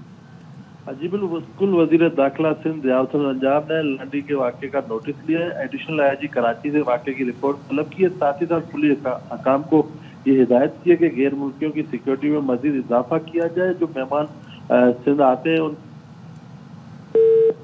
ठीक है, संजय साधवानी से हमारा राब्ता मुनक़ता हो गया है। तो अब ये हिदायत दे दी गई है वज़ीर दाखिला सिंध की जानिब से और यहाँ भी उन्होंने अहकामात दिए हैं तहकीकात के कि उन्हें इस हवाले से रिपोर्ट दी जाए। हमने कुछ देर पहले एक लेजेंड की बात की। साल बड़ा स्पेशल दिन है आज का दिन बड़ा स्पेशल है। 19 अप्रैल, बड़े बड़े नामवर लोग आज के दिन पैदा हुए और अब हम जिनकी बात करने जा रहे हैं, पहले हमने बात की शहनशाह कॉमेडी की, अब हम जिनकी बात करने जा रहे हैं वो हैं शहनशाह जज्बात। मेरी जवानी वापस कर दें जज साहब। और इसके अलावा कौन सा वो मशहूर डायलॉग था जो अब न्यूज़ की भी जीनत बन गया है, तारीख पे तारीख। अच्छा, ये तो मशहूर मोहम्मद अली साहब जो हैं उनकी जो डायलॉग डिलीवरी से लेके और उनके एक्सप्रेशन बहुत ज़बरदस्त। पहले तो क्या बात है, लेजेंड अदाकार मोहम्मद अली साहब की आज भी लोग उन्हें याद करते हैं और उनकी पर्सनालिटी के हवाले से भी लोग कहते हैं कि बड़ी ज़बरदस्त शख्सियत है। आज आपसे हम इजाज़त लेंगे, कल आपसे दोबारा मुलाकात होगी। अल्लाह हाफ़िज़।